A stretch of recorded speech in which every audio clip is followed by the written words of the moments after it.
time to head live to the gym for a preview of tonight's action with the WPKY Sports Crew on 1580 103.3 WPKY. The WPKY Caldwell County pregame show is on the air. 1580 103.3 WPKY. And good evening, everybody. Welcome to the Cab, and we're going to cap off a big week here of high school basketball with the Caldwell County Tigers and the Dawson Springs Panthers on homecoming night here at the Cab. Dennis Stevens, Frankie Brown, John Miller here to bring you all the action tonight. We're going to take a quick break, and when we come back, we'll get underway with the Athletic Center pregame show, which will include live streaming of tonight's homecoming activities. So stay tuned for that. You're listening to Tiger Basketball on 1580, 103.3 WPKY. Anticipating a tax refund? Need a ride? Then head to U-Ride and get a great tax refund deal. U-Ride has a sales team with over 30 years experience ready to work for you, serving your vehicle needs from start to finish, and they can do it all online without losing that personalized hometown feel. They offer on-the-lot financing, and you can apply safely online at uridesales.com. Call for your appointment and bring your tax refund for a great deal at U-Ride on the Marion Road, Princeton, 270-365-3018. Hey guys, it's Kelly Caps with Farmers Coach, Bank. Buying a home can be stressful, what's and the I'm coach's sure you have name many down there? questions like what's Right a good there? rate? Yeah. What type Andrew of loan is right for Felker. me? Andrew I'm here Felker. to walk you through the process. Whether you're buying your first home, downsizing, or looking to upgrade, Farmers Bank has the options for you. We offer rural housing, VA loans, and so much more. If you have any questions, don't hesitate to give me a call, or you can apply online at yournxtbank.com. Farmers Bank and Trust Company. Member FDIC, Equal Housing Lender. Senior citizens don't have to worry about clearing snow from sidewalks and driveways when they live in a Christian care community in Hopkinsville. That and other special services make it the ideal place for seniors. The village offers homes from 900 square feet to 1,220 square feet, or perhaps you prefer the larger 1,400 square feet chambers, court garden homes. 2 bedrooms, 2 bathrooms, and an attached garage. Whatever the size. If it's got enough battery, has it got enough battery to turn on now? And services. Make your senior years more comfortable and enjoyable.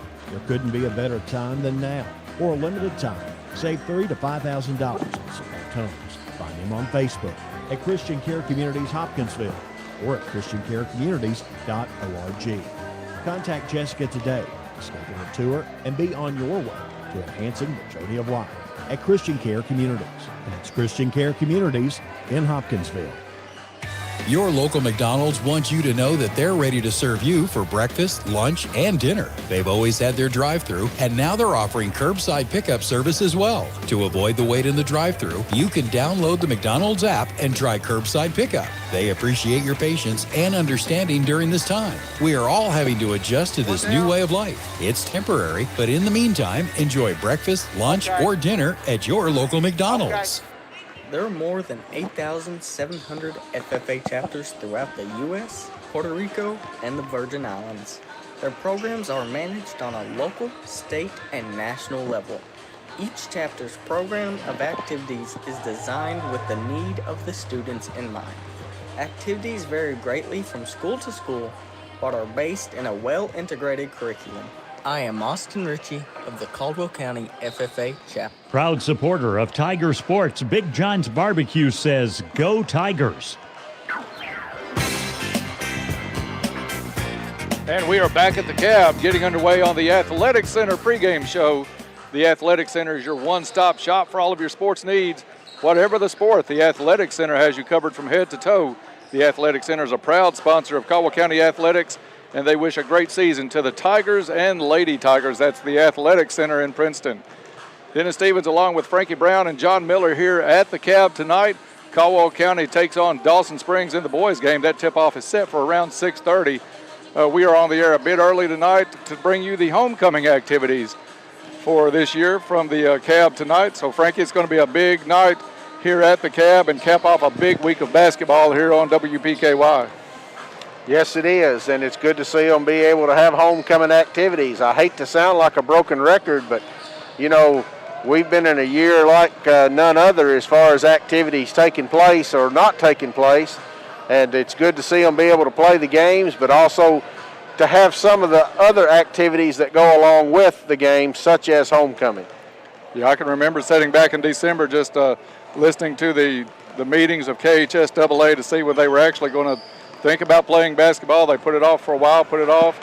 Finally got it underway, and I think they've done a fantastic job. All the teams around the area have done a great job in getting teams to play in the neighborhood of 14, 15 games, somewhere in that neighborhood. I know Hopkinsville, who Caldwell County played just a couple of nights ago, had trouble. They've only played about 5 or 6 games on the season because of COVID, but by and large, I think it's been, under the circumstances, a pretty successful season.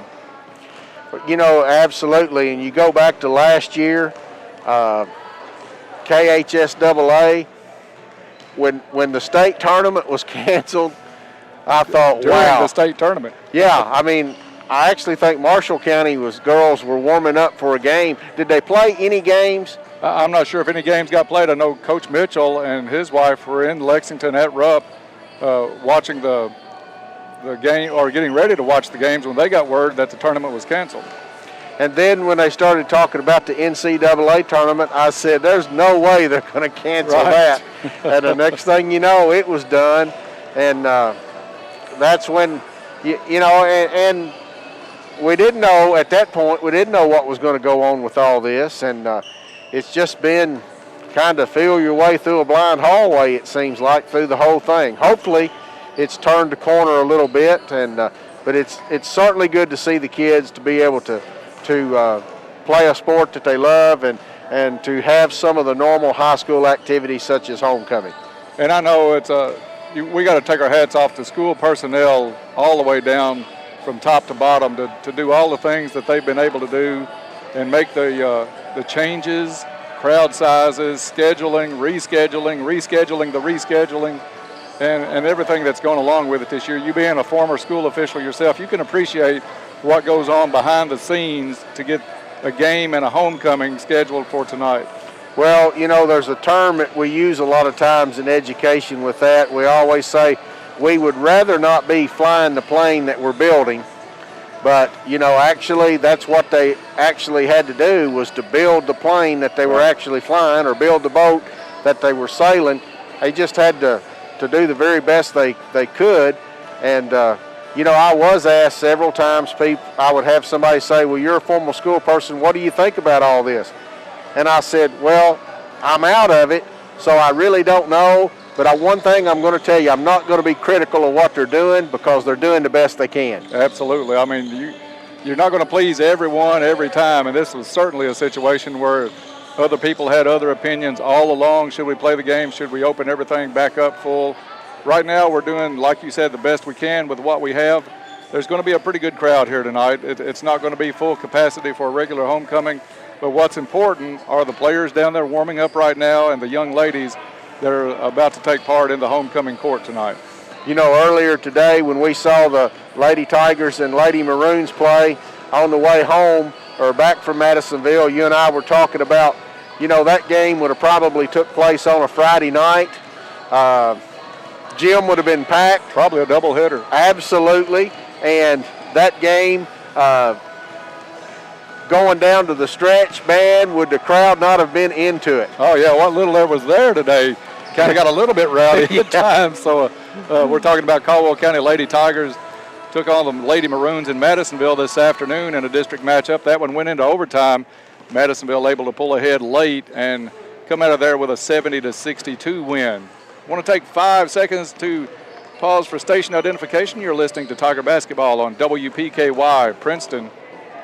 The warm-up time, Frank, is showing 31:50 on the clock, but like we said, we've got homecoming activities scheduled for 6 o'clock. The young ladies are lined up at our left down in the corner.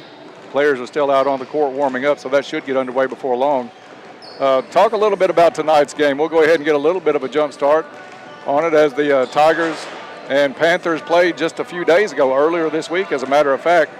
And one of the better performances of all time, I think it ranks tied for third, if I'm not mistaken. Trip Branch put up 47 points against Dawson earlier this week.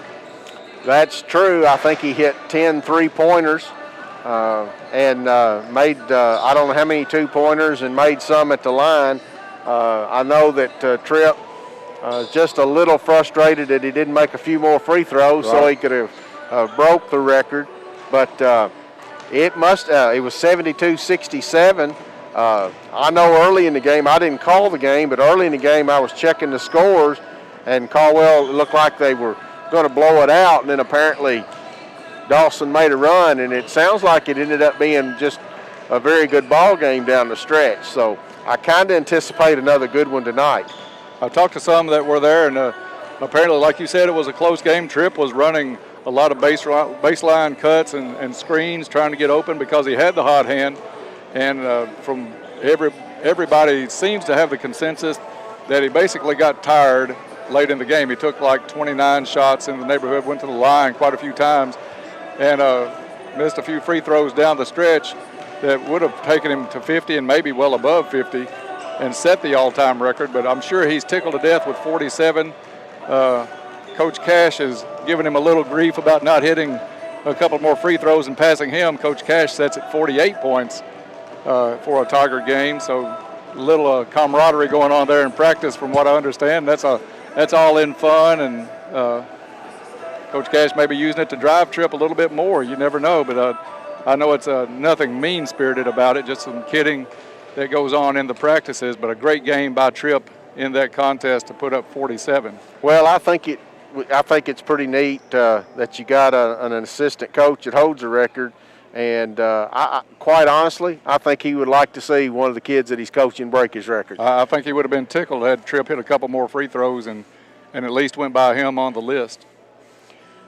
Going to be a good game tonight. Are they getting ready to start homecoming? Well, they're lining up like something's about to happen, and we do have a microphone on the sideline. We're kind of watching for that and playing it by ear here on the Athletic Center pregame show. That mic is on, isn't it, John? Mic is on. Check that. Some of the players coming over to the bench. You've got some that are going to serve as the escorts. Well, all of a sudden, they were kind of warming up, and then everybody just kind of scattered, and I said, what's fixing to happen here? I mean, I knew homecoming, but I wasn't sure exactly what they were planning on, how they were planning on doing it. And to get pictures of all the homecoming attendants and Queen tonight, check out yoursportsedge.com. Todd Griffin here, he'll have he's got the camera in hand, as a matter of fact, got it ready to fire on the far side, so you can check out all of that coverage on yoursportsedge.com later on tonight. Of course, live streaming here tonight, WPKYonline.com. That'll get you to the right buttons to click to watch this one live here from the cab tonight before Caldwell County takes on Dawson Springs. And let's take it to the sideline for tonight's homecoming activities.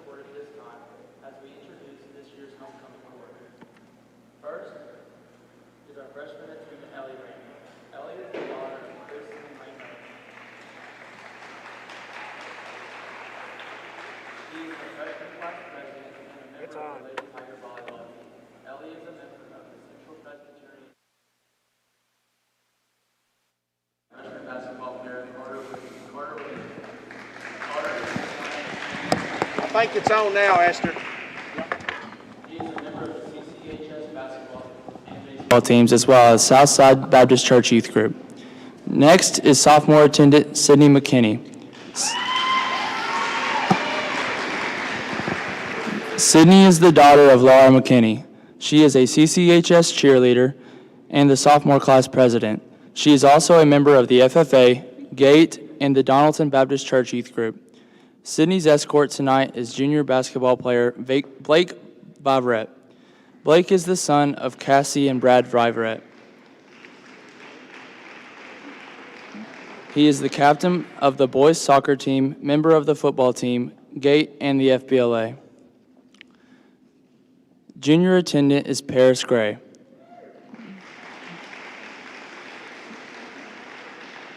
Paris is the daughter of Anthony and Annetta Gray. She is a member of the Lady Tiger basketball team. Paris is involved in the nursing program and a member of the SWAT team, Community Disciples, and GATE. Paris is escorted tonight by junior basketball player Jabrion Spikes. Jabrion is the son of Bobby Spikes and Delana Fuqua.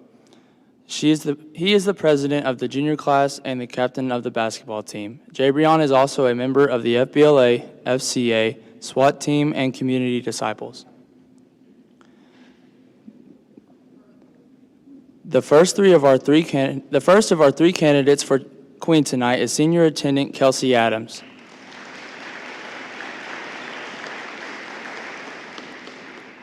Kelsey is the daughter of Bonnie and Brad Adams. She is a member of the Lady Tiger soccer team, NHS, FCA, and SWAT team.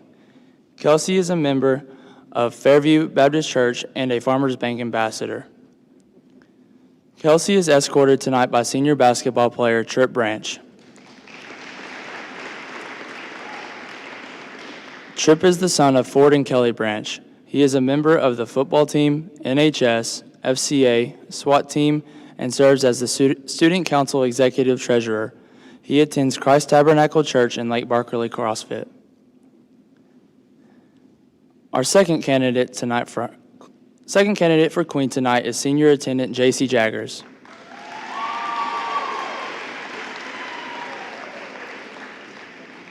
J.C. is the daughter of Shauna Jaggers and Brian Jaggers. She serves as Student Council Executive Vice President and is a member of the FBLA, FCA, SWAT team, and the National Honor Society. J.C. is a member of the Christ Central Presbyterian Church Youth Group. J.C. is being escorted tonight by senior basketball player Tate Van Hooser.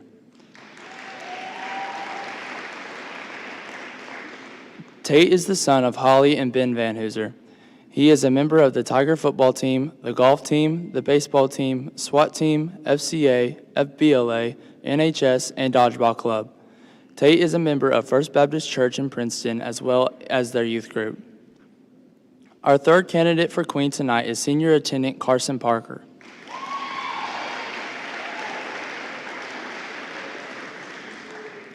Carson is the daughter of Katie and Ken Parker. She is a member of the Lady Tiger soccer team, FBLA, and the National Honor Society. Carson is a Farmers Bank ambassador and a member of First Baptist Church. Carson is escorted tonight by junior basketball player Dewey Riley.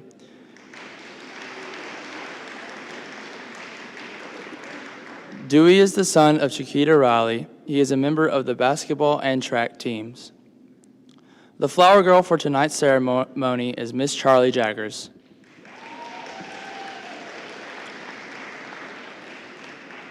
Charlie is the daughter of Lindsay and Brian Jaggers. She is in the kindergarten classroom of Miss Tori Freilich. She takes dance with Beverly Rogers Dance Academy and attends Central Presbyterian Church, where she is a member of the children's choir. Escorting Charlie is our crown bearer for tonight, Mr. Wyatt Cotton.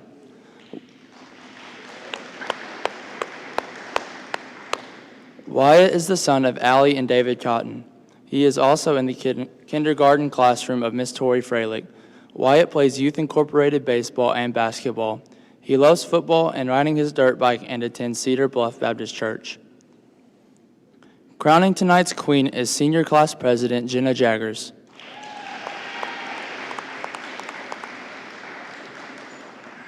She is the daughter of Shauna Jaggers and Brian Jaggers. Jenna is a CCHS cheerleader, FBLA secretary, a member of the SWAT team, FCA, Teen Court, and the National Honor Society. She is a member of the Central Presbyterian Youth Group. Jenna is being escorted by sophomore basketball player Xavier Bumpus. Xavier is the son of Leslie LaRue and Patrick Murphy. He is a member of the Chess Club, Community Disciples, and Harrison Street Baptist Church. Now, for the moment you've all been waiting for. The 2021 CCH Basketball Homecoming Queen is J.C. Jaggers.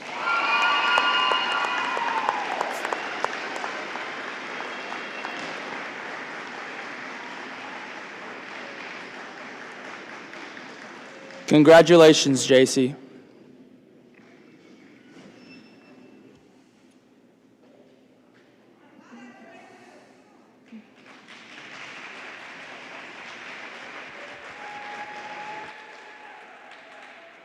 And J.C. Jaggers crowned homecoming queen here tonight at the homecoming ceremony. Before we get underway with Caldwell County and Dawson Springs, Todd Griffin on the sideline taking the photos for yoursportsedge.com. You'll be able to check all of those out. They'll be online, I'm assuming, fairly quick. Frankie, he'll get those up, I'm sure, before midnight tonight. So check those out on yoursportsedge.com. Congratulations to the entire court tonight. We have about 20 minutes before scheduled tip-off time for this one. I'm sure they'll give the players some time to come out and warm up. So we'll take another break, and when we come back, we'll start breaking it down between the Tigers and the Panthers on the Athletic Center pregame show on 1580, 103.3 WPKY. There's good news in the fight against heart disease. Hello, I'm Jessica Reed Carr, a physician assistant who works alongside of Dr. Sanjay Bose. Did you know that Caldwell Medical Center has a cardiology clinic? Whether you need a stress test, echocardiogram, or just a follow-up, our highly trained team of heart health specialists have the experience to get you on the path to a healthier you right here at home. For more information or to schedule an appointment, call 270-365-0350 or visit us at caldwellmedical.com. As a community-owned enterprise, the Princeton Electric Plant Board provides services to the people in the Princeton area.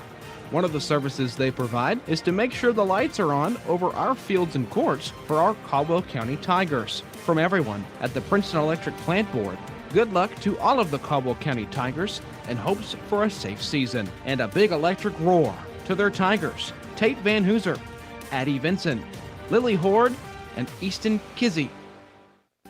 Senior citizens don't have to worry about clearing snow from sidewalks and driveways when they live in the Christian Care community in Hopkinsville. That and other special services make it an ideal place for seniors. The village offers homes from 900 square feet to 1,220 square feet, or perhaps you prefer the larger 1,400 square feet chambers court garden homes.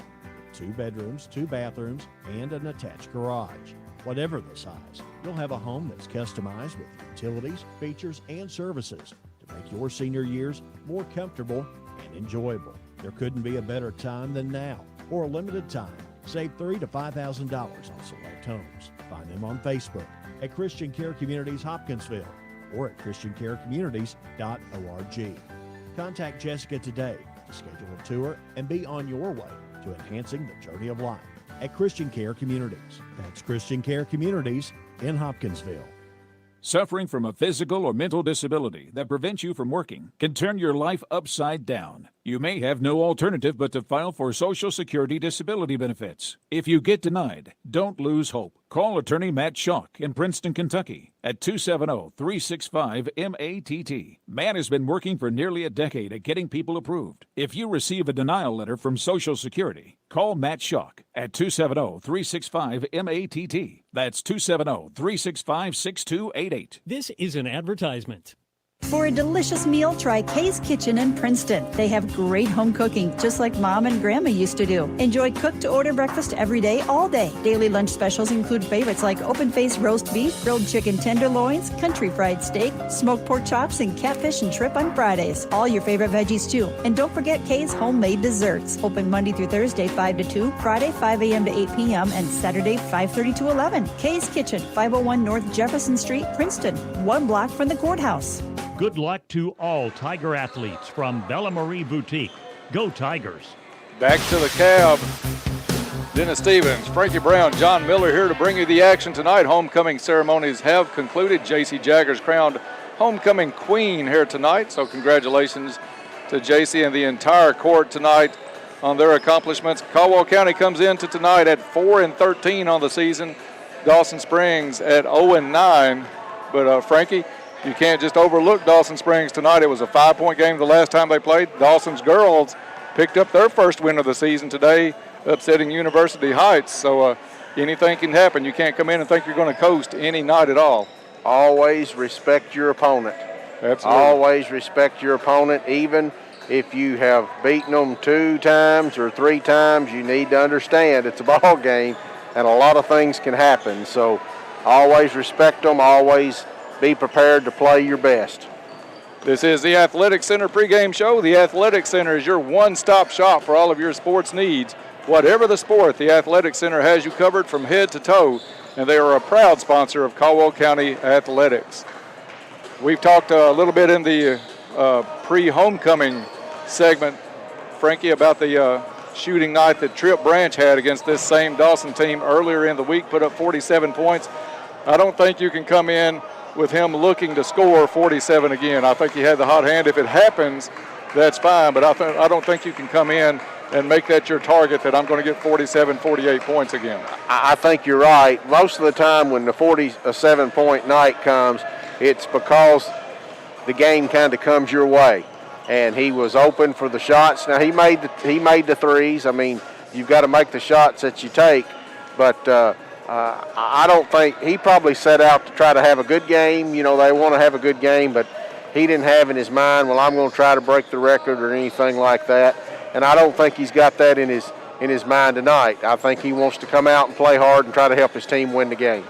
And he showed up on the next game out against a very strong Hopkinsville team. Hoptown had only played 4 games coming in, but they rushed the Tigers into 32 turnovers. It was a very lopsided win for Hopkinsville over these Tigers just a few nights ago, but Tripp, I think, ended up still had 21, 22 points in that contest. So he came in ready to play, was finding his shots. And one thing I like about Tripp, before we talk about some of the other Tigers, when Tripp catches the ball, he's set to shoot the ball. He is prepared. His mechanics are the best that we'll see probably in tonight's game. We'll take a look at Landon Pace, who's a pretty prolific scorer for Dawson in his own right. But Tripp has that ball set and able to put it up against some heavy pressure. And he had to have that against Hopkinsville, because if he had stood there and waited, do I drive, do I shoot, Hoptown would have had at least 1, maybe 2 players on him and forced him into a double team in that corner. He almost had to feel when he was going to have just enough room to catch it and let it go. He really couldn't assess that when he caught it. If he did, he didn't have enough time. Right. And but he was able to catch and get some good shots off in that Hoptown game, and that was pretty impressive. Another player we'll talk about that won't even be on the court tonight is going to be Jabrion Spikes. We'll go ahead and use this as our injury report, brought to you by Caldwell Medical Center. Better quality health care right here at home. Caldwell Medical Center wishes the Tigers and Lady Tigers a safe, successful, and healthy season. Of course, we're talking about Jabrion Spikes, a hip flexor problem. He was doing some light drills tonight with Coach Pepper and looked pretty good out there on the court. Went down to talk to both of them before the game, and still a ways away. Still, I think they're realistically eyeing, hopefully, district tournament week. Yeah, and he is in uniform, and I think that's probably more for the homecoming activities. Right. So if somebody sees him on camera and thinks, well, maybe he's available, I think they're going to hold him out. They don't want to re-injure that injury that he's got. But like you said, he was doing some light workouts before when we first got here setting up, and looked like he was doing well with it. But that, you know, when you have an injury, you don't want to rush it, because if you re-aggravate it, sometimes it takes longer for it to heal the second time. And I don't think there's a player on the court tonight that would want to be back any more than Jabrion Spikes. He loves basketball and he wants to be part of this, but he sees the bigger picture. So hats off to him for realizing that he's going to do his team better here in about a week and a half. Absolutely. And also, I do want to put a shout out. I checked, and the Caldwell JV girls won the JV game at Madisonville. All right. That game took place after the varsity game. Coach Smiley asked him, and he thinks he didn't remember the actual score, but thought they won by about 12. Wow, great job to the JV Lady Tigers. A heartbreaking loss for the varsity team in overtime at Madisonville earlier today, 70-62, but still an impressive week for those young ladies. 3-1 on the week, not a bad week. Yeah, I tell you what, that's a lot of games to play in a week. Looks like this next week's going to be pretty full as well. And then I think after that you probably get ready to go right into the district. So the next few weeks are going to be very, very big. We hope all the teams in the area are able to stay out of quarantine and not have any problems with the COVID and get to play in their district tournaments. Yeah, we had heard that a very recent Caldwell opponent, Todd Central, had gone on quarantine. So we wish everybody well in that program, and they can get back on the court in time for district tournament play. Frankie, one thing about Caldwell County, you lose in essence, your leading scorer. He was basically tied with Tripp for a leading scorer on the season, but you lose him. somebody's got to step up. So you got to expect like a Blake Viverette, I think, has been getting the starting spot in place of Jabrion. He's going to have to come in and accept a little bigger role over the next couple of weeks. That's true, and what that will also do is somewhere down the road, hopefully that pays some dividends for the Tigers. And it may pay dividends quicker than we realize. You know, you get in the district tournament, you get in some foul trouble, and somebody has to sit down for a second quarter, and that person comes in, Blake Viverette comes in, and he's not just, let's say, thrown to the wolves. You know, he's not going to have the deer in the headlight look because he's been out here. So it can also play a role for those role players that are going to get 2 or 3 minutes. Just gives them an opportunity to get on the floor in the flow of a game, and it'll pay off either this year or next year. And another player I want to mention, we talked to Coach K a little bit about this second senior on the team this year. He's only played the 1 year, Tate Van Hoosier, but Coach K gave him a pretty big compliment. Says he comes in and he keeps things light. It's never going to get too bad and too discouraging when you've got Tate around.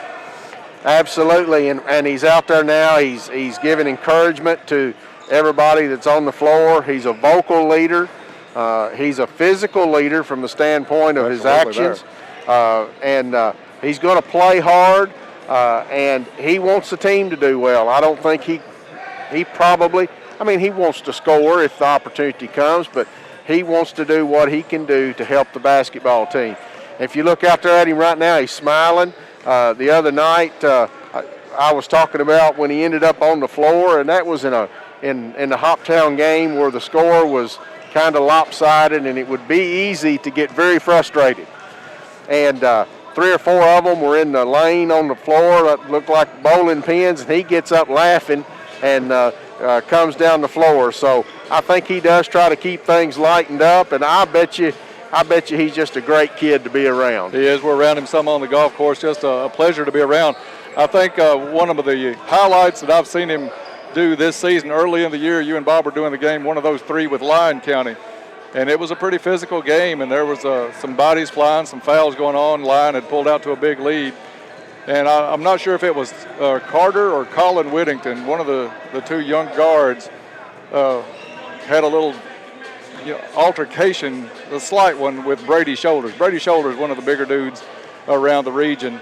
The Whittington young man got up and kind of wanted to go chest to chest, and Tate came over, grabbed the Whittington kid, said, I've got your back, but just this isn't the fight you need to pick right here. So yeah, sometimes a cooler head right is a very smart move, and again, that's a senior leadership. And even though this is his first year on the basketball floor, he's been on the football field, he's been on the baseball field, he's played a lot of baseball. Yes. Well, and last year, of course, they didn't even get a season.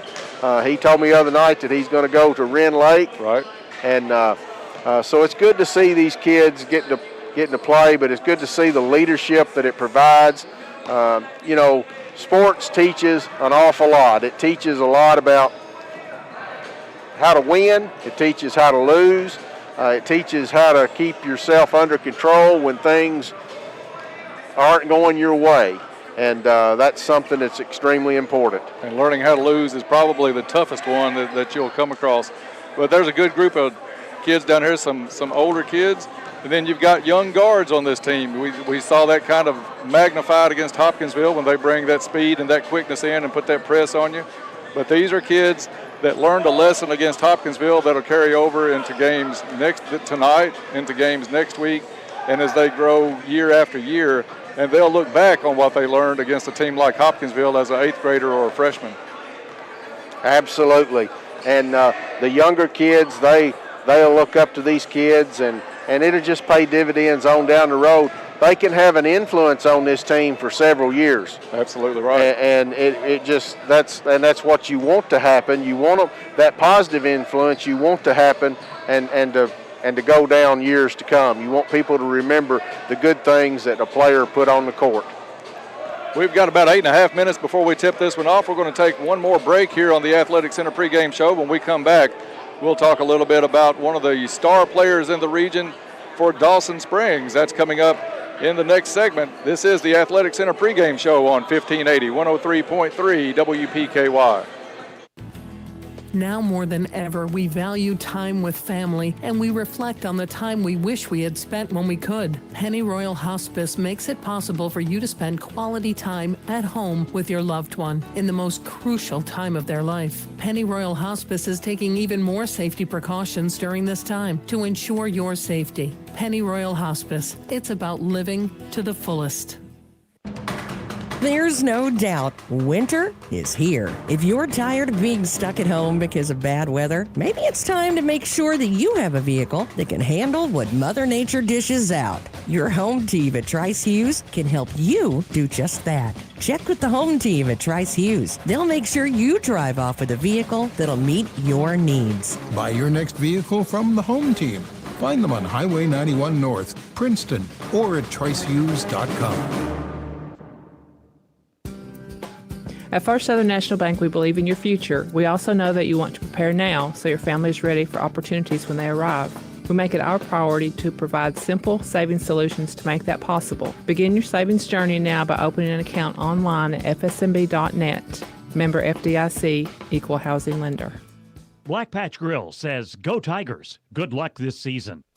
At Penny Ryle Electric, we're helping to build the leaders of tomorrow today. This year, Penny Ryle Electric will present 12 $1,000 scholarships to let students in our service area shine to their fullest potential and become guiding lights for future generations. Scholarships will be awarded to students enrolling in 2- or 4-year college programs and vocational and technical training. Scholarship applications are available at each of our locations, or you can download the app at precc.com. That's precc.com.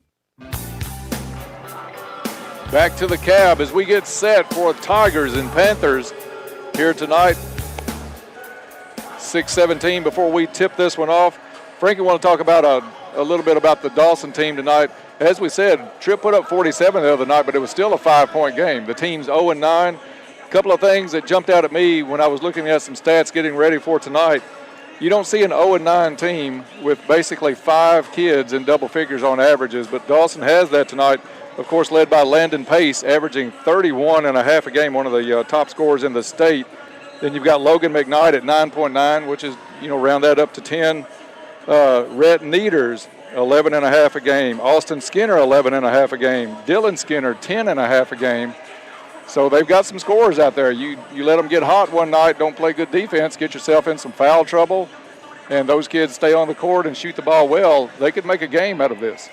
They could. I looked up the stats on that game as we're sitting here, and Pace scored 28 points. Right.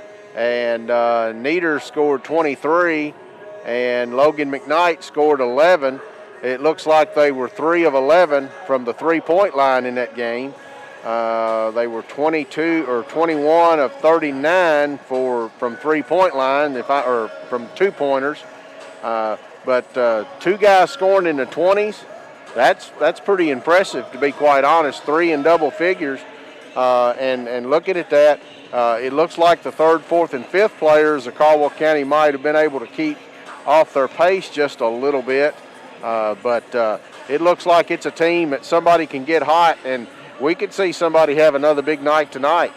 One thing that kind of surprised me, we've been looking forward to seeing this Pace kid play, or I have anyway, because I've heard so much about him, maybe scoring better than Travis Perry over in Lyon County.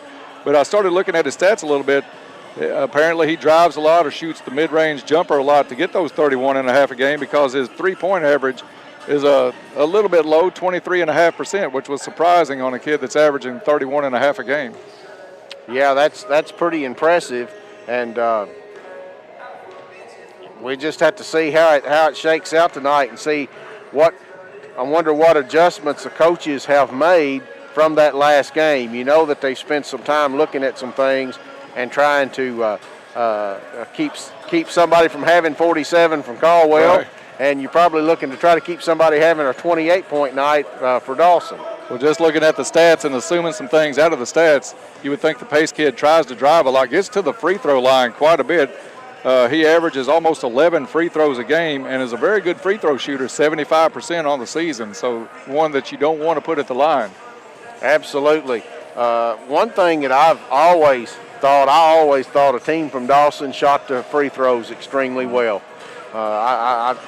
It seems to me like every year that they always do a really good job of that, and it's such a big part of the ball game now. And making free throws, it's huge, especially if you're able to get to the line 24, 25 times. I know you can't probably consider everybody making them all, but you need to make a high percentage. I would think at least you'd want to be 80, 85%. Well, we got a picture earlier today just how important free throws would be. Had either Madisonville or the Lady Tigers made one more in regulation, that wouldn't have gone to overtime. So absolutely. And a tough loss for the Lady Tigers in that one in overtime today, 70-62. But tonight, Caldwell County's got to take care of pace, but they got to take care of all the fundamentals, I think, to make this a good game. If they come out and take care of their regular business, hit their free throws, stay out of foul trouble, hold the turnovers down, shoot a decent percentage even without Jabrion, I think they can be considered the favorites in this one. But you let any of those things, a couple of them go by the wayside, and you're looking at maybe an upset tonight with an 0-9 team. Yeah, you certainly want to be prepared, and you certainly want to come out with your best game. And I think coaching staff at Caldwell County will have them ready. I think that, but I expect it to be a tight ball game. Under 2 minutes to go before we tip this one off on the clock. Teams are shooting some free throws right now, almost on cue, to get ready for tonight's action. I want to mention that the tip-off for tonight's game, they don't do the normal jump balls anymore. They do a coin toss before the game. But the tip-off is brought to you by Travis Construction and Concrete. For all of your construction and concrete needs, as well as driveways, porches, foundations, basement walls, decorative concrete, remodels, and more, the guys to go to are Travis Construction and Concrete. Both teams going to the sideline, getting set for first quarter action, and we'll have the national anthem and starting lineups. I want to mention that the first quarter will be brought to you by Cozy Living Interiors and Boutique. Cozy Living Interiors and Boutique are located next to the bowling alley in Princeton. Beautiful furniture, gifts, registry, home decor, boutique clothes, accessories, baby furniture, you name it. It's at Cozy Living. Stop in and meet Jake, the store mascot. Cozy Living, everything a home should be. Frankie, any final thoughts before we get set for the national anthem and the start of this one? I'm excited to see Caldwell County's boys back on the court. I know that last outing against Hopkinsville was kind of tough on them, but I think they'll settle in tonight and looking for a real good ball game here. Yeah, that Hoptown game is not one you're going to dwell on. You took your whipping. You're going to come back and play the next game, put that one behind you, learn what you can from it, but go on forward on the schedule. Hoptown's got the capabilities of putting a whooping on a lot of people with that speed. Yeah. It's just so hard to deal with speed when you don't have it. It's so hard to practice and prepare for it when you don't have it, when you don't have the speed that they have. And it looks like we're getting ready for the national anthem, Dennis. All right. We will rise for that, get lined up. Please stand for the national anthem.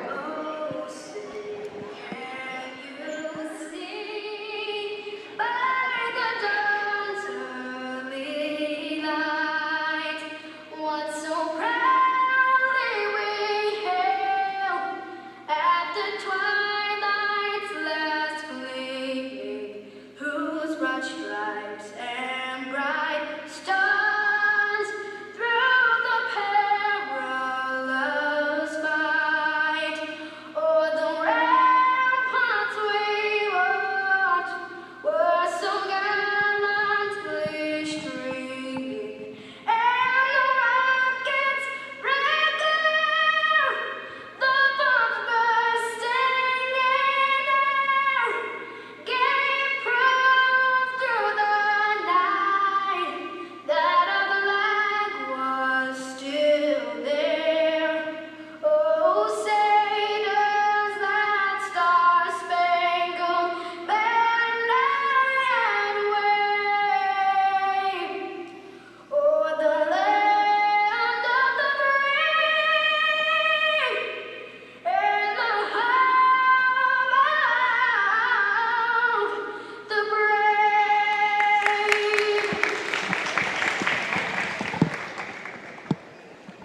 National anthem played here at the Cab as we get set for starting lineups tonight. Building in the district matchup tonight between the Dawson Springs Panthers and your Caldwell County Tigers.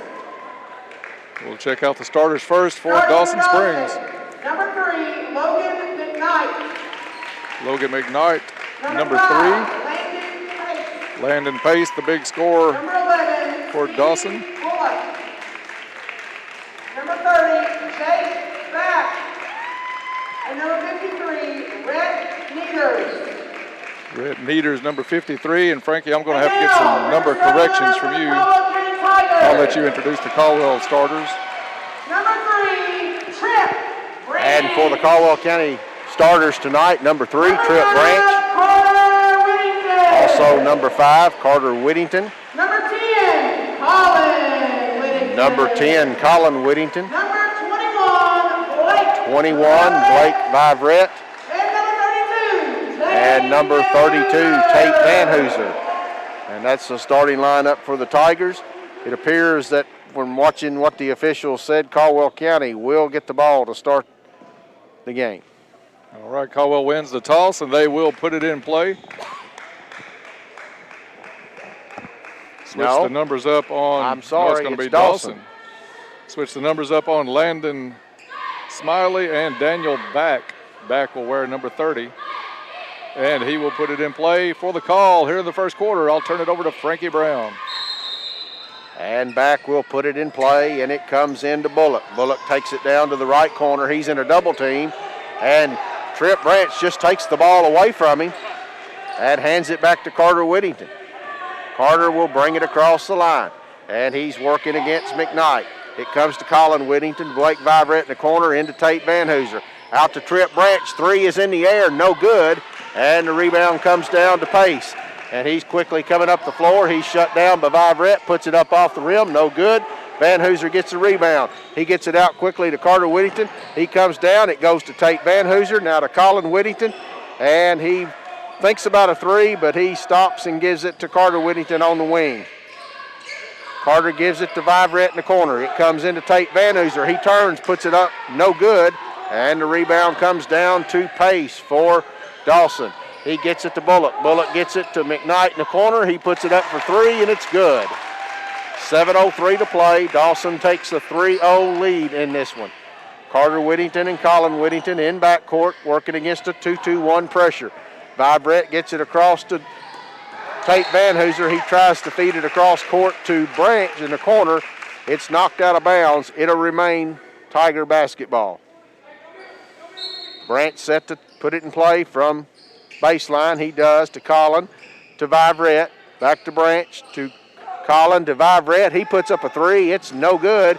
And the ball is kicked out of bounds, I believe, off the foot of Colin Whittington. It'll go back to the Panthers. 6:40 to play, first quarter, 3-0. Dawson leads early. Pace has it. He's working against Vivrette. Vivrette staying right with him, slapping at the ball. He falls backwards, and Pace puts up a shot, no good, and Vanhooser gets the rebound. He gives it to Carter Whittington. He'll quickly bring it up the court.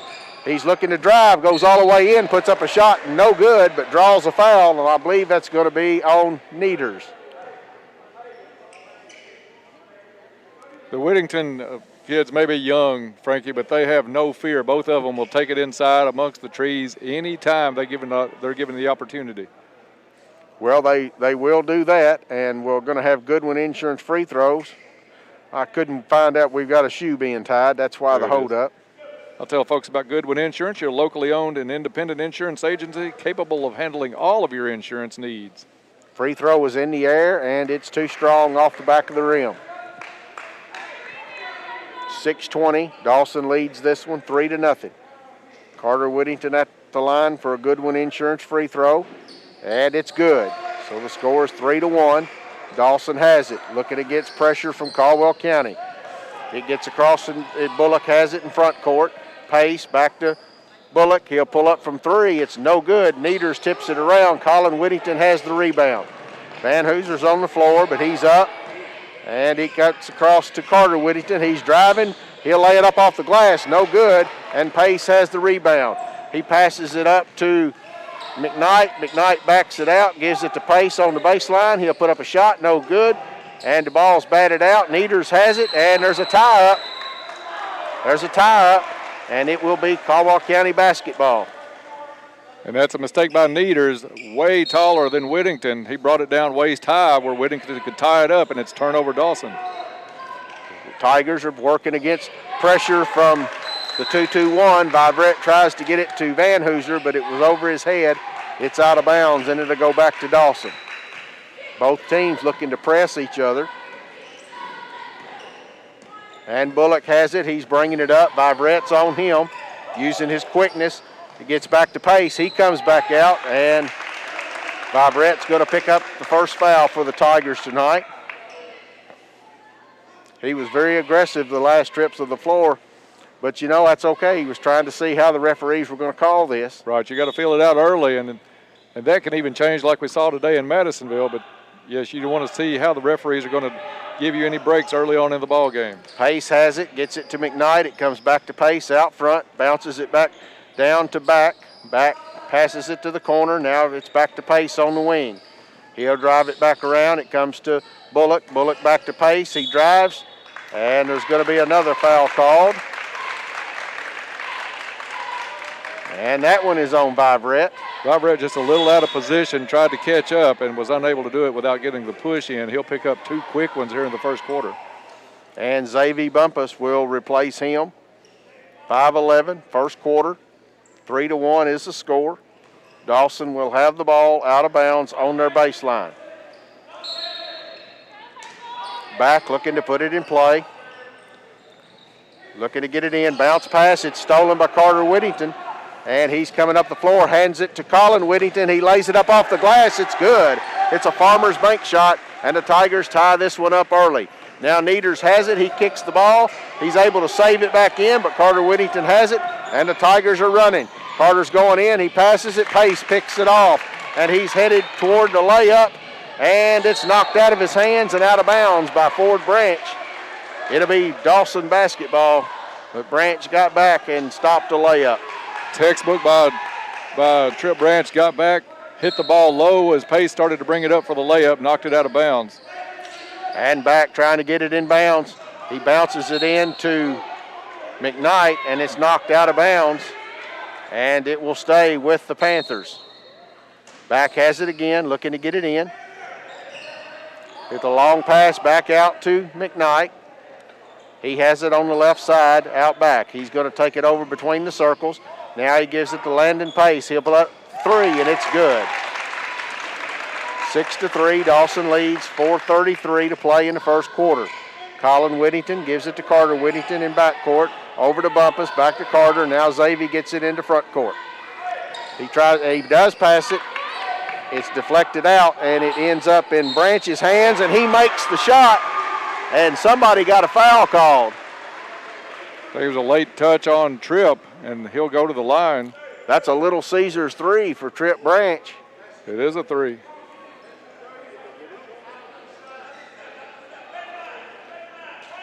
And Tripp Branch will go to the line. Wait a minute. They're acting like it's out of bounds on the base. I thought it was after the shot on Branch.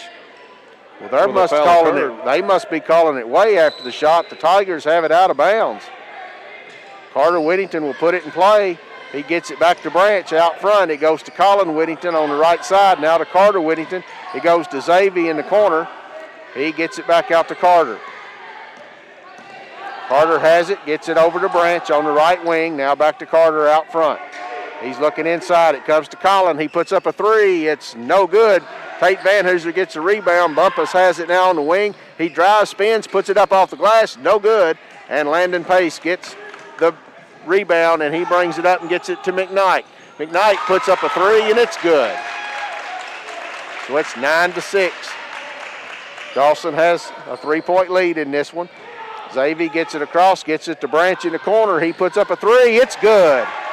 A Little Caesars three for Ford Branch. And we're quickly back up. McKnight has it, thinks about a three. He passes it to Smiley. Smiley has it back out between the circles now. He'll give it to McKnight. McKnight has it out at the center court circle. He's working against Bumpus off of a screen. Gets it over to Smiley. He drives in, puts up a baseline jumper from about 12 feet, and it's good. 11-9, Dawson in the lead. 3:04 to play, first quarter. Bumpus gets it across now as Carter, Colin, and Xavier work to get it across. Now Carter has it, and he'll take it back out between the circles. Xavier, Branch in the left corner. They quickly get out there on him. He gets back to Branch in the corner. He lets another three go. This one's no good. Van Hooser gets the rebound, and it goes back into backcourt. Xavier has it, gets it over to Branch to Colin Whittington. He drives the lane, puts it up off the glass, no good. And there's a battle for the rebound. And Dawson had it, and Colin tries to tie him up, and he's going to get called for a foul, I believe. It's just a bad break for Colin.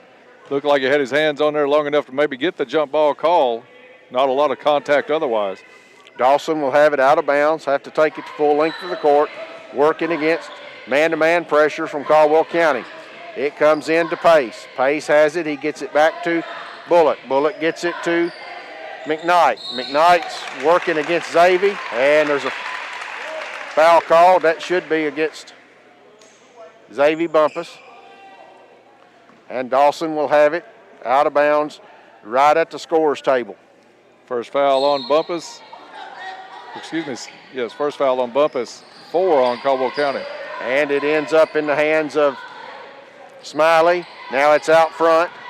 McKnight has it straight away, working against Branch.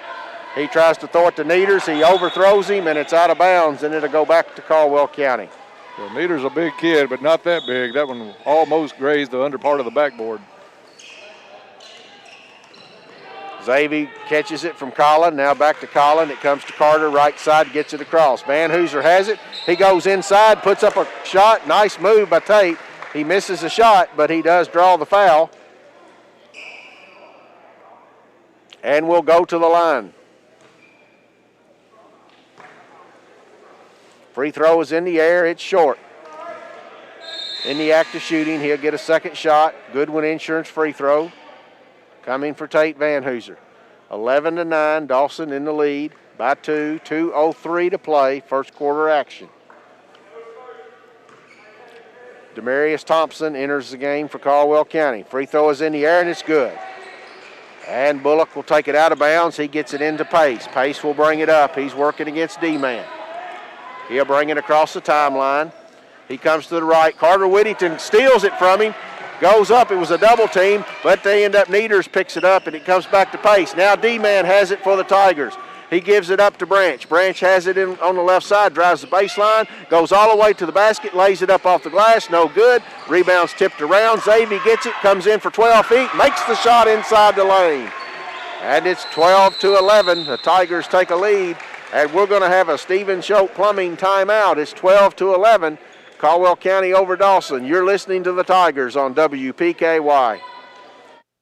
AFC Princeton invites you to come in and enjoy a meal. Or, of course, the drive-thru is always open. The restaurant is open with limited capacity. You'll find that posted on the front door. And all tables are set up for social distancing. You are encouraged to wear your mask when entering and exiting the business. There is no buffet at this time. All dine-in orders are packaged as if they are to-go orders. Enjoy your favorite meal at KFC on the Marion Road in Princeton. Dine in, carry out, or drive-thru. They are here to serve you. Cozy Living Interior and Boutique, cheering on all Tiger athletes. And back to the cab. Caldwell County with their first lead of the night, 12-11, minute and a half to go in the first quarter. And for the call, here's Frankie Brown. Dawson Springs will bring it a full court against Tigers. Tigers are applying full court pressure. Bullock gets it into Pace. He'll bring it across. He passes it over to Bullock on the left side. Needers has it, goes to the block, spins, turns around, puts up a shot, no good. Ford Branch has the rebound. And it's kicked around, and McKnight comes up with it, gets it to Bullock, back to McKnight. He'll put up a three, and it's no good.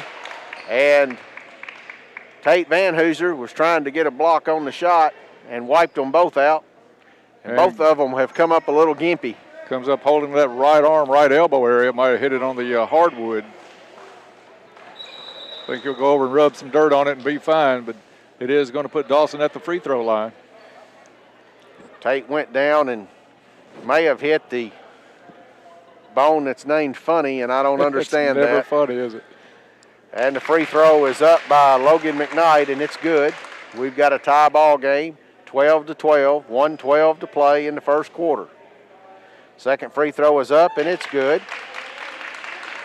13-12, and he'll have a third as he was shooting a three-pointer.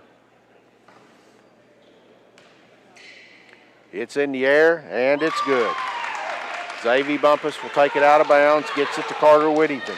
Caldwell found out who they don't want to put at the line late in this game. Tigers get it across. Carter Whittington has it on the right side. He has it, looking to get it in. Gets it to Xavier. Now it comes to D-Man. He drives, puts up a shot from the second block, and it's good. D-Man getting in the scoring column. Pass comes up to McKnight. He'll let a three go. It rattles out. The rebound comes down to Dewey Riley, who's in the game. He gets it to Carter. Carter gets it to Xavier.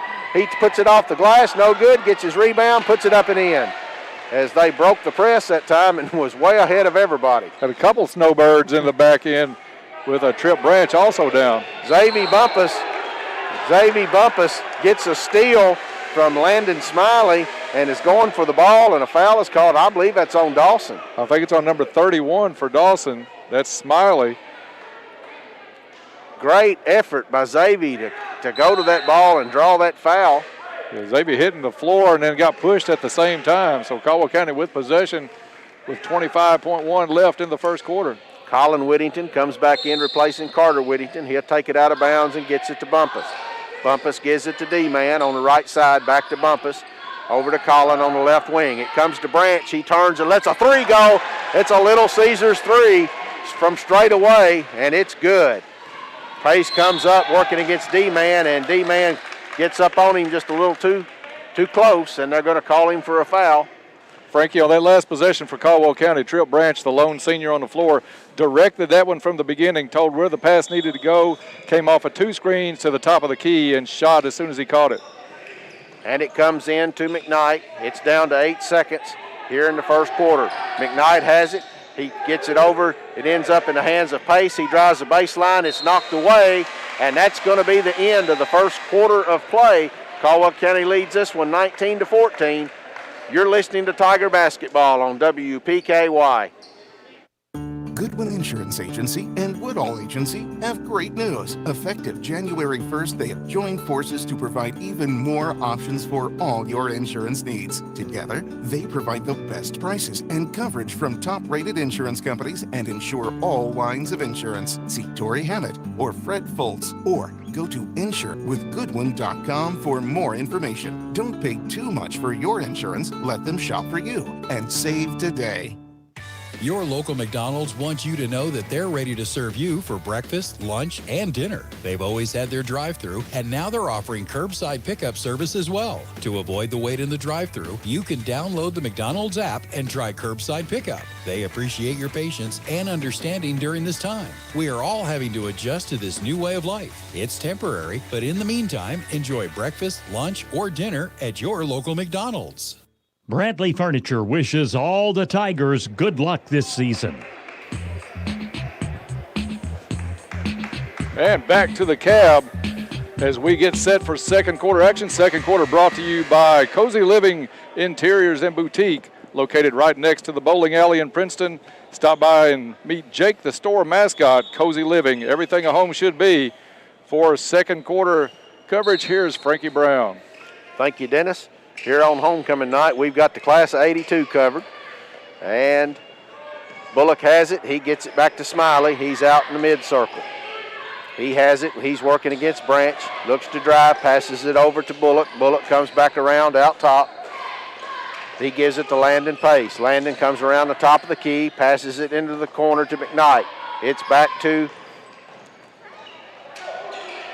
Smiley. He put up a shot, no good.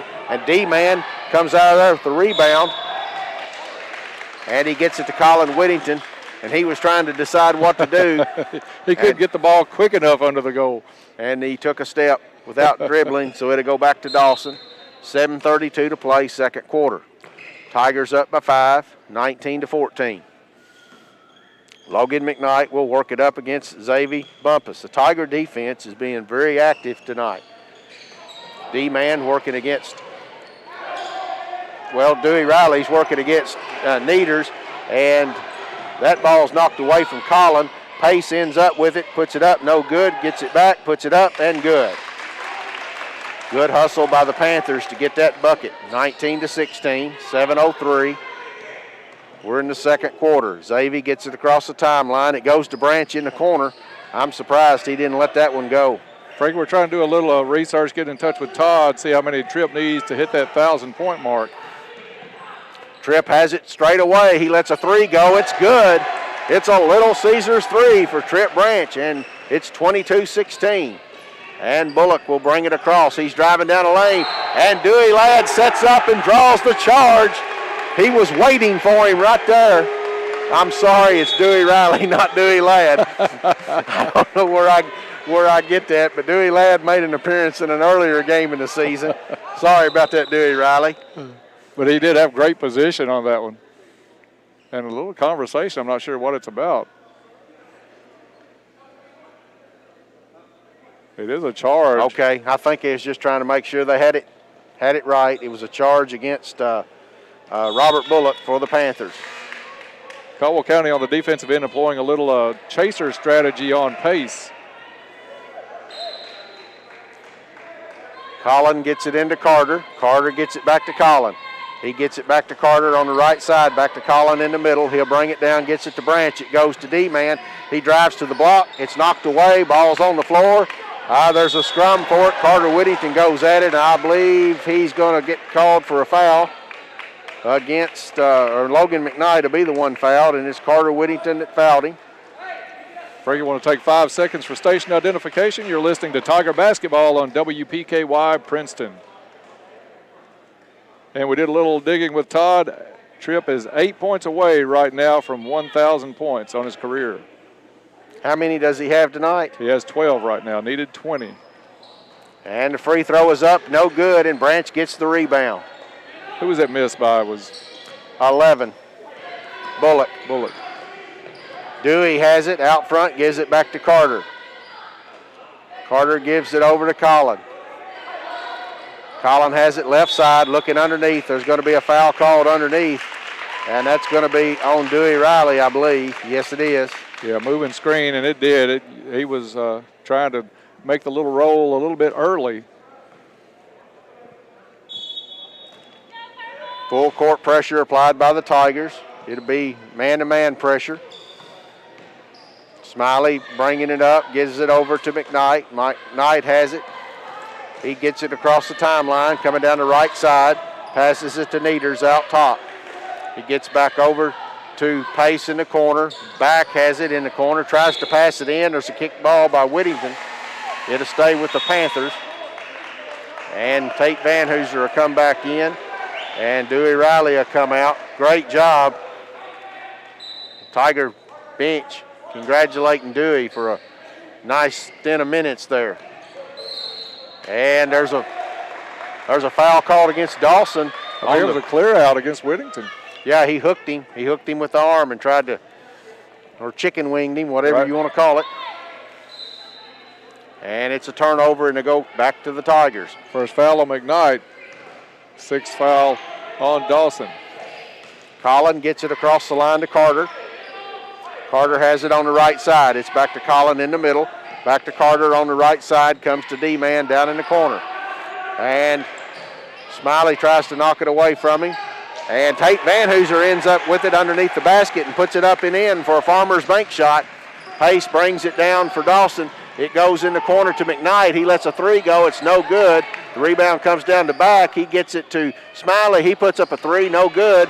And Carter Whittington has the rebound. He brings it down. Branch has it on the right side. He's going to drive baseline, go up off the glass. It's good. And it's a Farmers Bank shot for Branch, and I think that's his 14th point tonight.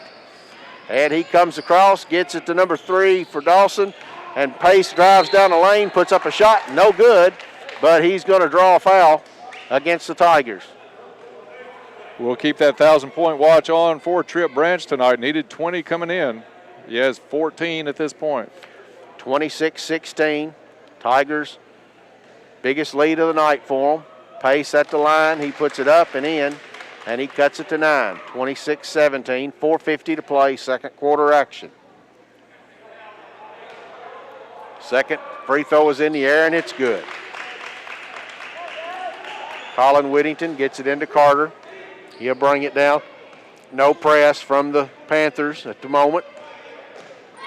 It comes to Colin Whittington in the right corner. He brings it out to Branch. He's straight away. He puts it in the air. No good. And Landon Pace gets the rebound. Pass comes out to McKnight. He goes in, lays it off the glass, and good. He was out of way ahead of the pack when the rebound was secured. Now Carter and Colin bring it down. They get it to D-man, left side. He gives it back to Colin. It goes to Branch. He gives it to Tate, gives it back to Carter. He drives, puts up a shot, no good. And a foul is going to be called against the Panthers.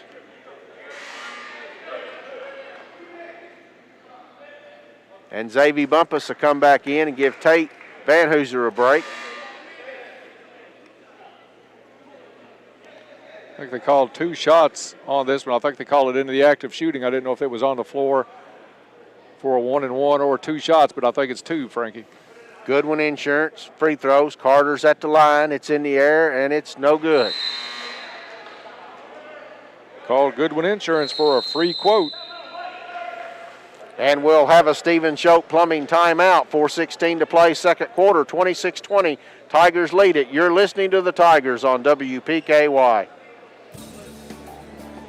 This is Casey McCoy, and I'm a mortgage loan processor at Farmers Bank. One of my favorite things about our home loan process is that you can apply online whenever it's convenient for you. By applying online, your information is sent directly to our lenders. It's quick and easy and a good way to jumpstart your loan. Apply today at yournxtbank.com. Farmers Bank and Trust Company, member FDIC, equal housing lender. Anticipating a tax refund? Need a ride? Then head to U-Ride and get a great tax refund deal. U-Ride has a sales team with over 30 years experience ready to work for you, serving your vehicle needs from start to finish, and they can do it all online without losing that personalized hometown feel. They offer on-the-lot financing, and you can apply safely online at uridesales.com. Call for your appointment and bring your tax refund for a great deal at U-Ride on the Marion Road, Princeton, 270-365-3018. Back to the cab as Whittington hits his second free throw. And for the call, here's Frankie Brown. And Pace bringing it up for the Panthers, gives it to Bullock on the right side across the timeline. He has it, free throw line extended, passes the ball into Smiley. Smiley back out to McKnight out front. They circle it all the way around. Pace has it now, and he'll bring it back out. He'll give it to McKnight, passes it down low. It's picked up by Xavier Bumpus. Pass comes to Carter. It's over his head. He's able to save it, gets it back to Xavier. He drives, pulls up from about 12, no good. Rebound comes down to D-Man, and he's not able to handle it as it was low on the floor. And McKnight has it, and they're going to call a foul on Carter Whittington, and he was trying to make sure he didn't get to the layup lane. Carter not too happy about that foul that was called. That was maybe a little straighter angle by Carter. We could have got away with it, but kind of steered the player towards the sideline. Anyway, McKnight will be at the line for 2. 3:38 to play. Free throw is in the air and good. McKnight 4 out of 4 from the stripe so far in this one. Vibrett in the game, giving Carter Whittington a break. 27-21 is the score. Second free throw in the air, and it's good. 27-22. Colin gets it into Vibrett. He brings it down, going to bring it all the way, gives it to D-Man on a bounce pass on the right side, back to Colin. Now Vibrett comes out and gets it. He'll have it between the circles. He drives down the right side, passes it in the corner to Branch. Branch tries to feed it inside. It's deflected by Needers out of bounds. It'll stay with the Tigers, and they'll have it out of bounds right in front of the Dawson Panther bench. Colin Whittington set to put it in play. It comes into Vibrett out top. He takes it between the circles, and it's knocked away from him by McKnight. He drives in, puts it up, no good, but Pace is there to follow the shot, and he lays it in. 24 or 27-24. Now D-Man has it in front court, back to Vivrette. We're at 3:03 to play. In the second quarter, it comes into Collin. Collin puts up a shot, no good. Bumpus gets the rebound. He puts it up, and it bounces a couple of times off. Colin Whittington gets it and goes to go up, and I believe it's going to be Smiley. He jumped and ended up kind of on his back. And it looks like they're going to call a one-and-one. Calling that one on the floor, but he could have had it in the shooting position to get the 2 shots. Kind of hard to get in the active shooting when somebody's on top of you. Colin Whittington at the line. It's in the air, and it's good. Goodwin Insurance free throw is good, 28-24. Tigers lead this one by 4. 2:51 to play, second quarter. Dawson had trimmed a 10-point deficit down to 3 before that free throw. Second free throw, it's good, 29-24. Needers looks to take it out of bounds, throws it into Pace. Pace has it, bounce pass to the middle to Bullock. Bullock gives it to Needers. He goes to the block, puts it up, bounces around, no good. Pace gets the rebound. Vivrette blocks his shot, and there's a jump ball called underneath, and it's going to come to Caldwell County. That was a great job by Vivrette. He altered one shot up close. Guy got the rebound, went back up, and Vivrette blocked that one. So he got just enough on it that it couldn't get to the rim. Solo prohibited 2. Should have been easy points for Dawson. And now the Tigers have it. Xavier has it. He passes it down to D-Man. The ball is kicked. It'll be Tiger basketball. On the baseline.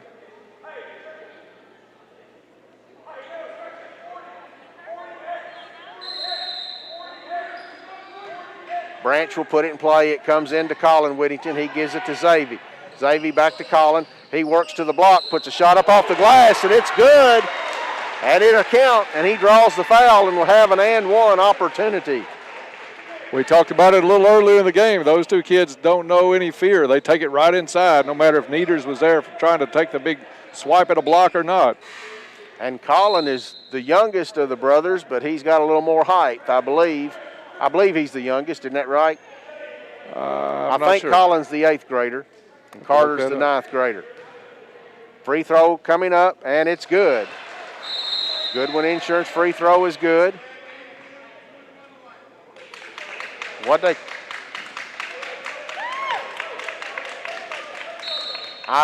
must have gave Vivrette some kind of warning, I guess. And the pass comes in, it's knocked away underneath. There's a scrum for it down. Dawson's Pace has it, it's knocked away from him. He does get it across, he comes down. Xavier was setting up for a charge. The shot comes from the corner, 3, it's no good. Xavier has the rebound, he's bringing it down. And wow, a lot of contact. McKnight just mugged him. And now D-Man has it, gives it up to Bumpus. He drives, lays it up off the glass, and good. A Farmer's Bank shot for the Tigers. And it comes down. McKnight has it at the 3. He gives it to Pace. He puts up a runner, no good. Branch has the rebound. Wild sequence of action.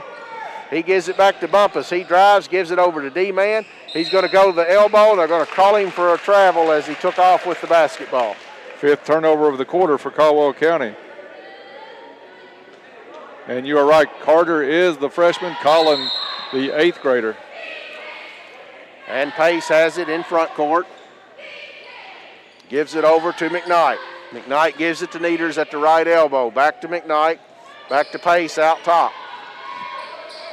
Bullock had it, feeds it into Naders. He put up a shot, no good. Battle for the rebound. Branch gets it.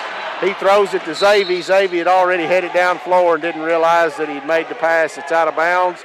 And we'll go back to the Panthers in front of the Tiger bench. Bullock will put it in play. In front of the Tiger coaching staff. It comes into Pace. Pace has it, comes down the left side, back to Bullock in the corner. He lets the 3 go, no good, and that's Xavier that comes out with the rebound. He has it. He's working against McKnight, gets it over to Vivrette.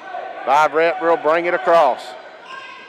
Gets it to D-Man, down in the corner to Colin. Colin brings up, Branch is straight away. He'll let a 3 go, no good. Rebound comes out to Colin. Back to Branch. He goes down the lane, puts it up off the glass. It bounces in. And we're at 47 seconds, 36-24. Tigers lead by 12. They bring it down. Bullock does for Dawson. He has it. He gives it to Crook. It's in the game. Colby Crook, it's in the game. Shot was no good. Tigers have the rebound. Colin Whittington has it now, 25 seconds. I think the Tigers will hold for one shot here to end the second quarter. Colin has it on the left side now, back from Xavier. Sneaking out a double team on him. He brings it to Xavier with 11 seconds. Viverette has it, feeds it down to D-Man on the block. Back out to Branch, straight away, over to Xavier, over to Viverette, down to D-Man. He turns, puts it up off the glass, no good. And that's going to end the second quarter of play, and we'll go to halftime. Caldwell County leading this one, 36-24. You're listening to Tiger Basketball on WPKY.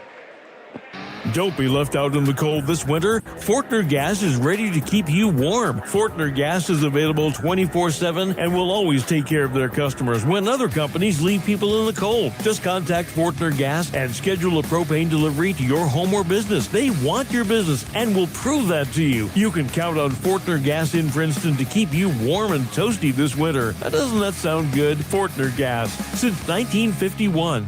Raider Auction Company is owned and operated by Delbert Raider. Delbert has been in the agricultural field for over 40 years and is well known for his knowledge of used equipment. Raider Auction holds 4 consignment auctions a year, and they buy and sell equipment on a daily basis. If you're looking for a piece of equipment, they'll do their best to locate it, and financing is available. Contact Delbert Raider at 270-881-2610 or Amy Ezel at 270-604-2880 for all your used equipment needs. Raider Auction Company, Skyline Drive.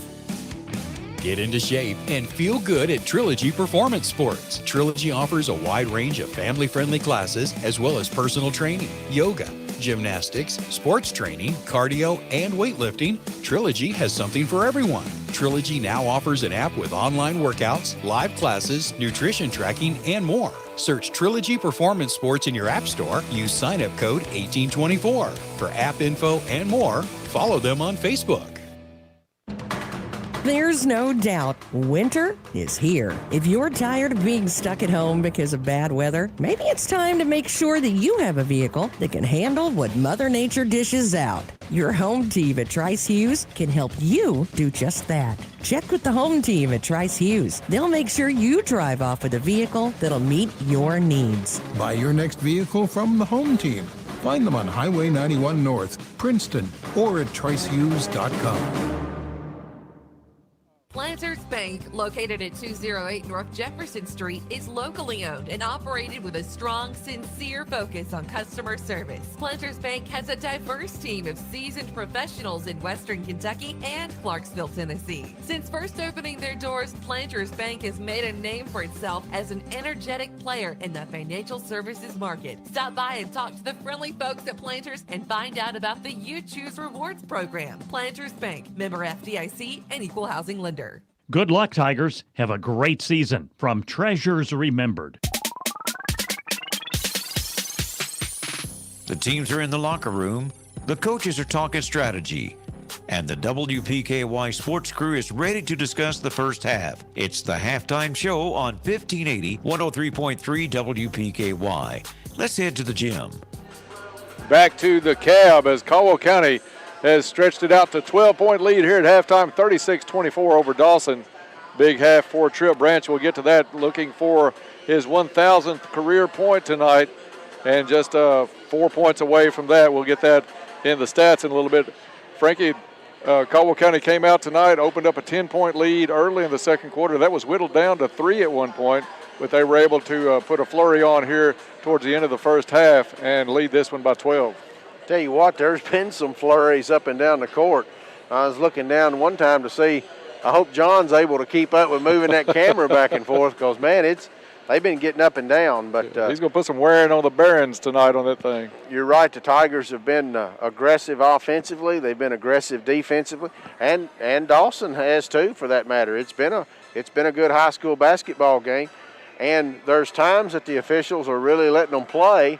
as we saw down here when Vive Red had it, and he was basically mugged. But, you know, it's not a foul if I don't call it If one. they don't call it, it's just incidental contact. And but it's been a good half. The Tigers lead this one by 12. And as we always say, the first 4 minutes of the third quarter are going to be extremely important. That's exactly right. This halftime show is brought to you by Travis Construction and Concrete. For all of your construction and concrete needs, make it Travis Construction and Concrete. They do driveways, porches, foundations, basement walls, decorative concrete, remodels, and more. So they do a great job, too. Bob Hayes had his driveway redone by Travis Construction and Concrete. Looks great. So give them a call and check out their work. That's Travis Construction and Concrete. Caldwell County leads this one 36-24 at the halftime. Now for the stats for the first half, brought to you by Ackridge Farm Supply Ace Hardware, a fourth-generation family business. They've been providing high-quality goods and services to West Kentucky farmers and homeowners since 1933. And no, Frankie, you and I do not remember 1933. We're getting there, but not that old yet. Now with stores in Fredonia and Eddyville to serve all of your needs. Well, you was talking about 19. What year did basketball change where you didn't go back to the center court and jump every time? I know when we was in Little League, we used to do that. No. Sure, any tie-up, it was a jump ball back in the day. But they had you remember going back, I guess in the 70s, instead of a bonus, you had 3 to make 2. Oh, really? I don't necessarily remember that. I know when the first got started, you know, you wanted a tall player because you had a jump ball, right? And you got it, and then after the shot, if you scored, you went back and had another jump ball. Oh, that goes back when the game originally started. That was a couple of years before our time. Oh, yeah. Take a look at the stats tonight. We've been at the gyms a lot today, haven't we? Take a look at the stats tonight. For Dawson, only 3 players in the books, but Caldwell doing a very good job on Landon Pace. Kids averaging 31.5 a game. Only has 9 here at the half. Dawson is actually led by Logan McKnight. Perfect at the free throw lines, really helping him out. 13 points on the night for McKnight. And then chipping in 2 was Landon Smiley. For Caldwell County, pretty balanced scoring attack, of course, led by Tripp Branch. Tripp, 4 out of 6 from behind the arc tonight. He has 16 points. 4 more will put him on 1,000 for his career. After that, it's Colin Whittington with 7 points. Xavier Bumpus with 6 impressive points tonight, upping his average just a little bit. 3 points for Tate Van Hoosier, and then 2 apiece for Carter Whittington and D-Man Thompson. So a good balanced scoring attack for Caldwell County. Tigers are 6 out of 9 from the free throw line, 7 out of 9 for Dawson. Turnovers just about as even. Turnovers for Dawson were 9 and 10 turnovers for Caldwell County. Want to remind everybody tonight was homecoming. J.C. Jaggers crowned homecoming queen here tonight. A little bit bigger honor than maybe the player of the game earlier today, but a big day for her. She got player of the game and homecoming queen all in the same day, so we congratulate her and her court tonight here at the Cab.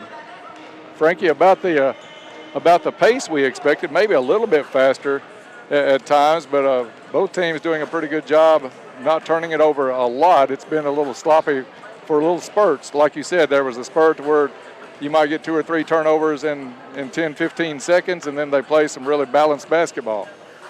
Yeah, and you wonder, and I don't know, I've never asked any officials, I wonder at halftime, do they talk to each other and say, hey, do you think we need to tighten it up? Do we need to loosen it up? What do you think? I certainly don't think they need to loosen it up any. No. They just, the thing that you really want from officiating crews is just consistency. And they let them play. There was quite a bit of hacking when you get the offensive or the defensive rebound and you head down the floor. There's quite a bit of hacking right off the bat. Sure is. I don't know if they'll change that. Earlier today, you know, we saw a game tighten up. The officiating tighten up in that game, much different than it had been for basically 3 quarters of it. And so hopefully they'll just be consistent in this one. Look down on the floor as we still have about a minute and a half before we start second second half play, Tate Van Hoosier taking some warm-up shots at the free throw line. Went out of the game holding his elbow after a tumble on the court, but it looks like he's no worse for wear, which will be a relief to his 3 new baseball coaches this season. Jimmy Dyer, the new head baseball coach at Caldwell County, assistant coaches Jake McCoy, Donald McGregor, and I'm sure if they were listening, they did not want to hear that Tate went to the sideline holding his elbow. Well, absolutely. They started practice on Monday, doing some light work, mostly indoor right now, but Tate signing with Wren Lake College to play baseball, one of the premier baseball players from Caldwell County in several years, so glad to see that he's okay and down taking his warm-ups. Have they set a time when the first baseball game is actually scheduled? I think the schedule is out. It's on KHSAA, so several games in store for both the Tigers and Lady Tigers, and Tate will be a big part of that Tiger program with Coach Dyer's first season back at the helm for the Tigers. Third quarter about to get underway, and it is brought to you by Cozy Living Interiors and Boutique, located next to the bowling alley in Princeton. Beautiful furniture, baby furniture, gifts and registry, home decor, boutique clothes and accessories. Stop in and meet Jake, the store mascot. That's Cozy Living, everything a home should be. Players back out on the court, and for the call of the third quarter, I'll turn it over to Frankie Brown. Thank you, Dennis. Dawson Springs will have it at midcourt, and it's Daniel Back that will put it in play. And the Tigers match up everybody man-to-man right here. And Back's trying to get it in. He does get it into Neters. It comes back into Back on the left wing. He's looking to get it to somebody else, and it comes to McKnight. McKnight comes and gets it from him. He'll bring it out. Hill and Pace both are out front. McKnight brings it to the right side, gives it to Pace back in the middle. Pace will come down on the right wing, pass it underneath to Back. He puts up a shot, and he misses it. And Branch gets the rebound, and now Colin Whittington has it. He kicks it to Vibrett. It goes to Branch, puts it up. It's a 3. And I think, does that give him 19? 19, 1 point away from 1,000, 999 on his career. And Dawson has it now, and Bullock has it. He puts up a runner from the baseline, and it's good. 39-26 is the score. 7:14 to play, third quarter action. Carter Whittington has it, gets it across to Colin Whittington. Colin has it on the left side. Now bounce pass back to Carter in the mid-circle. He comes over to the right side, kills his dribble. He gets it to Van Hooser, over to Branch. It's in the air. It's there! A Little Caesars 3, and that'll put him over the 1,000-point mark. And now Pace has it. He gets it down to Neters. He drives the lane, turns, spins, puts up a shot, and it rattles out. But he draws a foul, and Neters will go to the line for 2. See a little poster on the far side, Trip Branch, 1,000 points. Ladies and gentlemen, if I can have your attention, we would like to recognize a milestone just reached. And they're going to pause before the free throw and recognize Trip Branch for his accomplishment there tonight. Please join us in congratulating Trip on his accomplishment as he is the 19th member of the Tiger basketball family and joined the 1,000-point club. Athletic Director Wayne McGowan brings out the poster.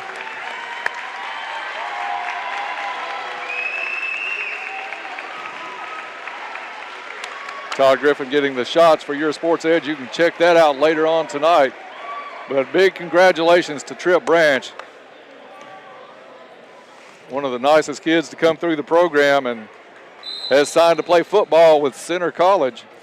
Man, sitting there with 999 and making a 3. No better way to do it, huh? That's the way to do it. And now Neters will go to the line. It's 42-26. He'll put it in the air, and it rattles out. 6:43 to play, third quarter action.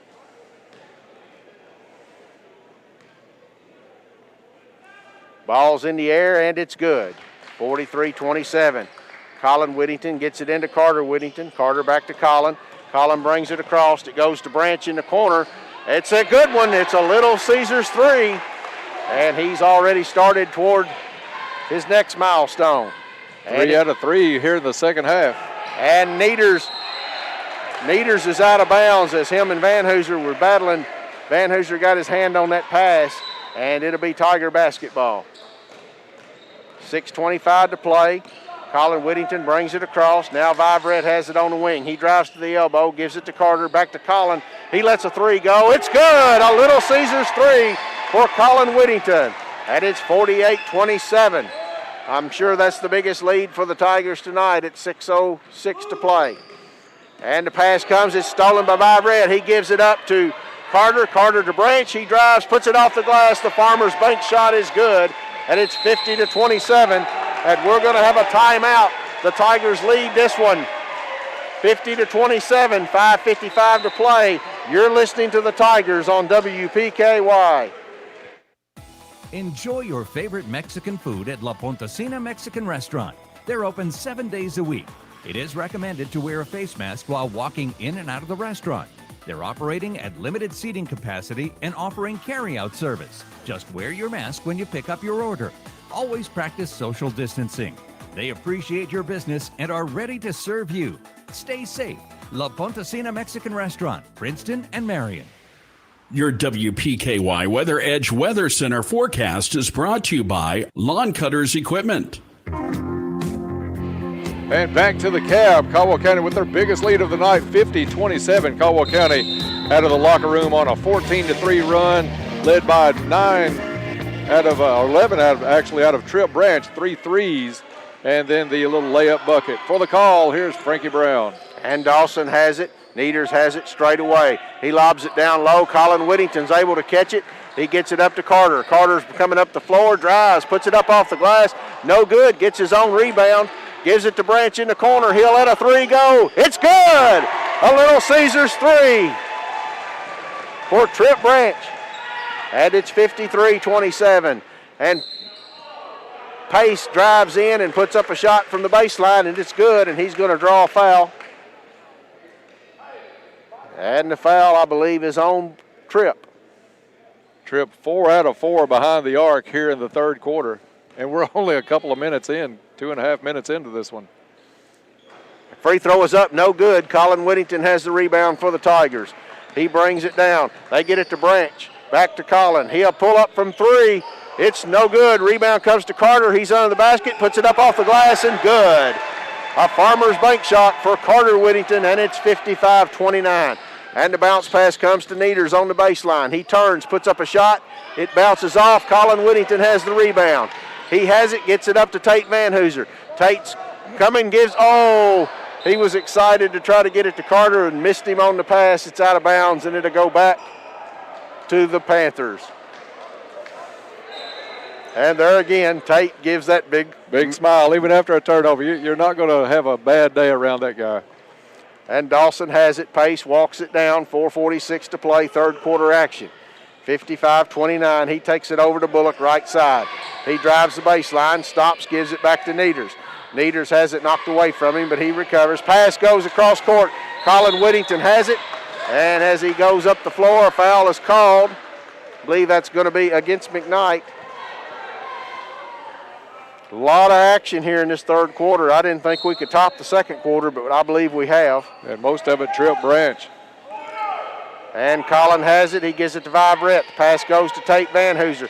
He gives it back to Branch, top of the key. He gives it over to Vibrett, down to Van Hooser. Van Hooser turns, a little baby hook shot off the glass and good. The Farmer flank shot is good. And Tate gives that $1 million smile. Now Dawson has it. Pace has it, passes underneath, and there's a battle for it.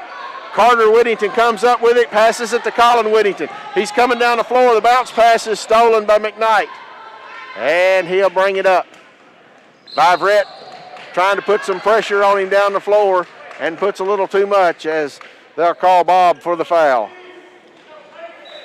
I know next time we interview Trip Branch post-game, we're going to have to ask him how long he's been working on the sky hook. That one off the glass. Was that Trip or was that Tate? That was Tate. Yeah, that was a good one. And getting substitutions into the game. Tripp will come out for a break. Xavier's in the game. And they get it in, and it's stolen. Vibrett steals the ball. He passes it up. I think he is trying to get it to Xavier. Ends up in Carter's hand. He tries to get it to Xavier, and it's stolen. Now Pace has it down, gets it to Naders. He puts up, and Vibrett blocks it, but they're going to call him for a foul. Probably would have got away from that if he hadn't have brought the hand down. Right. But when you bring the hand down, they're going to call it most of the time. You're right. Had he gone straight up, he gets a block, and we're going the other way fast. 3:43 to play, third quarter, 57-29. Nieder's at the line, puts it up too strong, no good. Nieder's 1 out of 3 so far in this one. Demarius Thompson back in the game for the Tigers. He'll replace Vivrette. Shots in the air, it bounces off, and Carter Whittington has the rebound. He gives it up to Colin Whittington. He drives, puts it up off the glass, no good, and the rebound comes down to Nieders, and he'll get it to Landon Pace. Pace gets it to Back.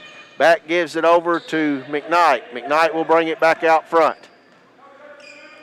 McKnight has it, looking to work off a screen, comes down the right side. He'll drive, puts up the glass, no good. Nieders gets the rebound. He puts it up, no good. Xavier Bumpus on the rebound.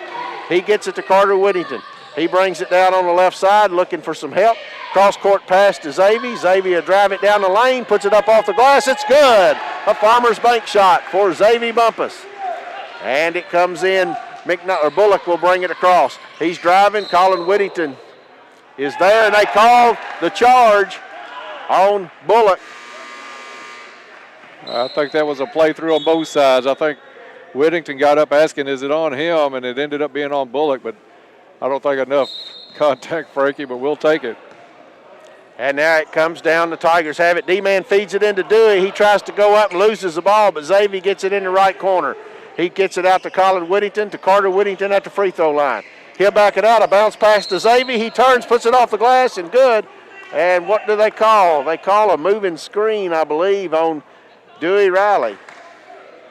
And they were probably accurate on that. He did have some motion while he was in the lane. 59-29, 2:41 to play, third quarter action. Pace will bring it across. He has it, gives it over to Bullock, back to Pace, back to Smiley. Smiley has it out front, looks to drive down the lane, passes it to Bullock in the corner. He lets a three go, it's short, rebound comes down. Let's see, it ends up in Colin Whittington's hands. He throws it up to Carter. He's able to get it, puts it up off the glass, and the Farmers Bank shot is good. And I believe we're going to have a timeout, a Stephen Choate Plumbing timeout, 61-29. Tigers in control of this one at the moment. We'll be back. You're listening to the Tigers on WPKY.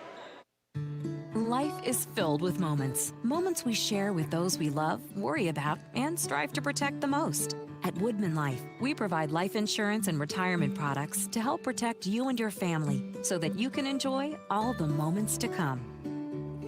This is Josh Ray, your local Woodman Life agent. Come see us at 1009 West Main Street or give us a call at 365-6111. Certain eligibility and age restrictions apply. Woodman of the World Life Insurance Society, Omaha, Nebraska. Cozy Living Interior and Boutique, cheering on all Tiger athletes. Back to the campus of Caldwell County High School, a 12-point Tiger lead at the half has ballooned into a 32-point lead here, and still over 2 minutes to go in the third quarter. For the call, the rest of the way in the third, I'll turn it over to Frankie Brown. And the Panthers will bring it full court. Tigers are settling back into just half-court defense. On the court for the Tigers is Bumpus, D-Man, Colin, Carter, and Dewey. Landon Pace has it out front. He passes it to Buck. And now there's a foul called. Is that on Xavier? For holding right at the elbow. Had hold of the jersey is what the referee is telling Coach K. It's side out for Dawson. Bullock puts it in play. He gives it to Smiley. Smiley brings it across, trying to get it to Pace. It's stolen away by D-Man. Excellent effort in defense. He gets it up to Xavier. He drives the baseline, passes it, and it's knocked away, and Bullock comes away with it. He has it. Oh, call that. Yes, they do. Palming the basketball as Bullock was just trying to make a turn, and it was a good call. Frank can tell you how bad things are going for Dawson. They had 9 turnovers in the first half. So far, 9 turnovers in this quarter alone with 1:45 to go. Well, the Tigers have kind of blowed this one open here in the third quarter. D-Man has it now. He gives it to Colin down in the corner. It comes out to Dewey. He'll take a three. no good, and the rebound comes down to back. And he'll give it to McKnight, and McKnight will bring it across for the Panthers. 1:26 to play, third quarter action. Landon Pace has it on the right wing, drives the baseline, steps back from 18, puts up a shot, no good.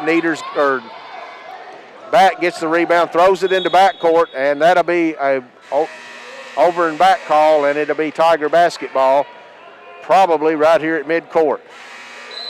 And coming into the game for the Tigers, Isaiah Joyner and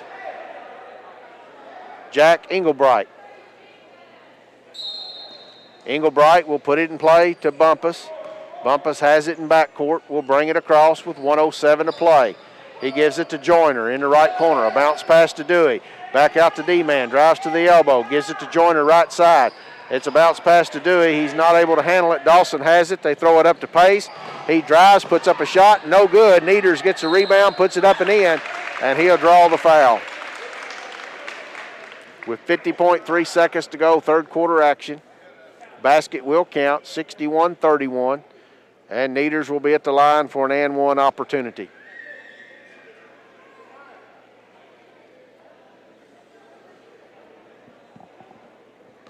A lot of youth on the floor for the Tigers at this moment. Shots in the air for Needers, and it's no good. The rebound comes down to Riley. Riley gives it to D-man. He will bring it up for the Tigers. He'll give it to Xavier out front. Xavier working against Smiley. Now Englebright has it, drives, bounces underneath to Isaiah Joyner, and he puts it up off the glass and in. A great assist for Englebright to Isaiah Joyner. And now McKnight has it, and Pace has it, and the ball hits him in the chest. And I know what Pace is saying. I didn't have control of the basketball. How can it be traveling? He's probably right, but they called it pretty quick. Yep, it was called. So it's Tiger basketball with 20 seconds to go here in the third quarter. Bumpus gives it to Dewey Riley. Dewey Riley has it, gives it to Isaiah Joyner. He drives, goes to the basket, and there's going to be a foul called. Isaiah just made his mind up right then. He was going to take it all the way in. I don't think an assist was on the menu for Isaiah as he got hold of the ball on that right wing. And it's going to be baseline out of bounds for the Tigers. Xavier Bumpus set to put it in play. 12.6 seconds on the clock. Isaiah Joyner catches it out front. He takes it out to Xavier. It's 8 seconds. It goes to Englebright in the corner. Back to Xavier. 5 seconds. Dewey. Do they know? Bumpus puts it in the air. It's a bank shot. No good. And Riley gets the rebound, but that's going to end the third quarter of play. 63-31. We'll be back shortly. You're listening to the Tigers on WPKY. The National FFA organization operates under a federal charter granted by the 81st Congress of the United States and is an integral part of public instruction in agriculture. The U.S. Department of Education provides leadership and helps set direction for the FFA as a service to state and local agriculture education programs. I am Brianna Greenfield of the Caldwell County FFA chapter. Did you know that U-Ride in Princeton will buy your vehicle? They're always looking for quality inventory. So if you'd like to sell yours, talk to the nice folks at U-Ride. Whether you're looking to buy or sell, U-Ride is here. Things are a little different now, but they're still here to deliver the same great customer service that they always have. Just call for an appointment with one of their sales specialists. Call 270-365-3018. On-the-lot financing is available. You can even apply online at uridesales.com. U-Ride on the Marion Road in Princeton. Black Patch Grill says, "Go Tigers. Good luck this season." Back to the cab as Caldwell County will take a 32-point lead into the fourth quarter against Dawson Springs, outscoring the Panthers 27-7 in the third quarter. Fourth quarter is going to be brought to you by Cozy Living Interiors and Boutique, located next to the bowling alley in Princeton. They have beautiful furniture, baby furniture, gifts and registry, home decor, and more. Stop in and see Jake, the store mascot. Cozy Living, everything a home should be. For the call in the fourth quarter, my buddy Frankie Brown.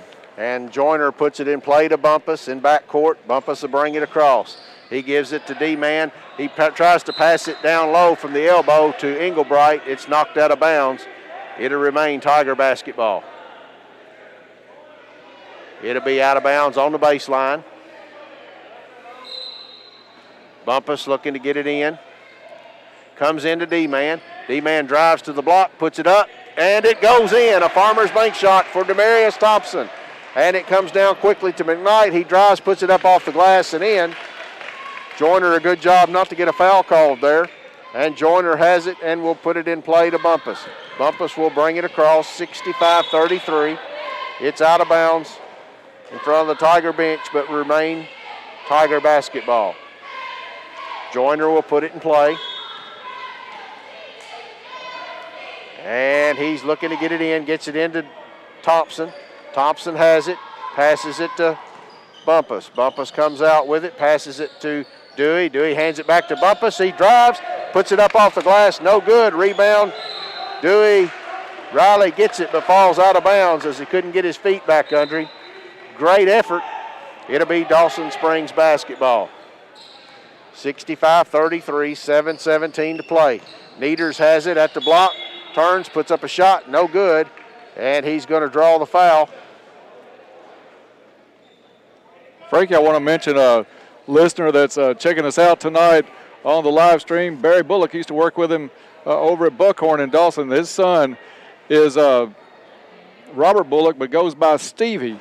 So Bullock having a good game here tonight, but just a blindside hit by Caldwell County in that third quarter has left this one settled all but the score at this point as Nieder hits the second of 2 free throws. And it's 65-34, 7:13 to play. And Bumpus has it. He's bringing it up. He brings it across the timeline. He gives it to Isaiah Joyner in the left corner. He gives it to Englebright out top. He drives to the baseline, turns, looking for some help. He gets it back out to D-Man. D-Man has it. Pressure being put on. Englebright drives, puts up a runner from the baseline. No good.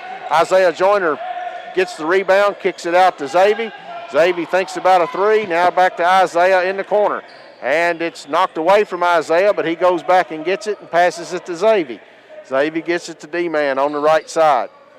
Coach K gives him some instructions. Xavier comes, passes it to D-Man, back to Xavier, over to Englebright in the corner. He brings it out and gives it to Isaiah. Isaiah back to Englebright. He'll let a three go. It's no good. And there's a foul called on the rebound. I believe that's going to be against Isaiah Joyner. And Bullock comes back in. Do you say they call him Stevie? Stevie Bullock. He comes back in the game. He'll replace Landon Smiley. And it looks like Pace is going to walk to the free throw line for the Panthers. Unless Pace just turns on the afterburners here in the fourth, going to fall well short of his season average of 31.5. Free throw is in the air and it's good. I just hope through all the excitement I got the right numbers written down for the final stats tonight. Second free throw is good. 65-36. 6:23 to play. Bumpus has it. He'll walk it up. Comes into front court with it. Gives it to Isaiah Joyner. He turns. No, that was Dewey. He gave it to Isaiah Joyner. He drives, puts up a shot. No good. And D-Man fights for the rebound, but it goes off his hands out of bounds, and Dawson Springs will get it back.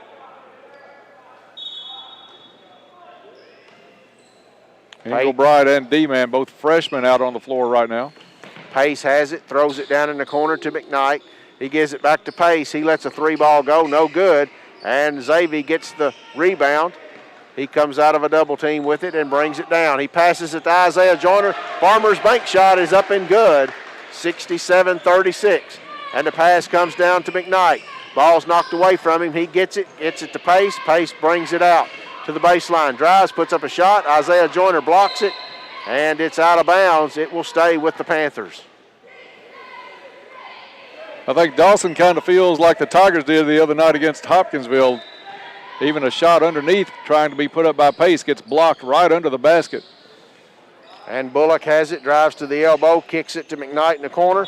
He puts up a three, and he's fouled. Isaiah Joyner coming out for the shot. And McKnight will go to the line for three.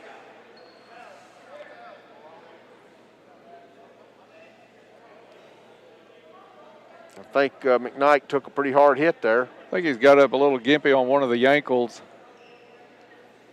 Joyner just went all in for the block, and whatever happened after that happened, didn't get the block, and that's going to put McKnight at the line for 3 with 5.5 to go in this one.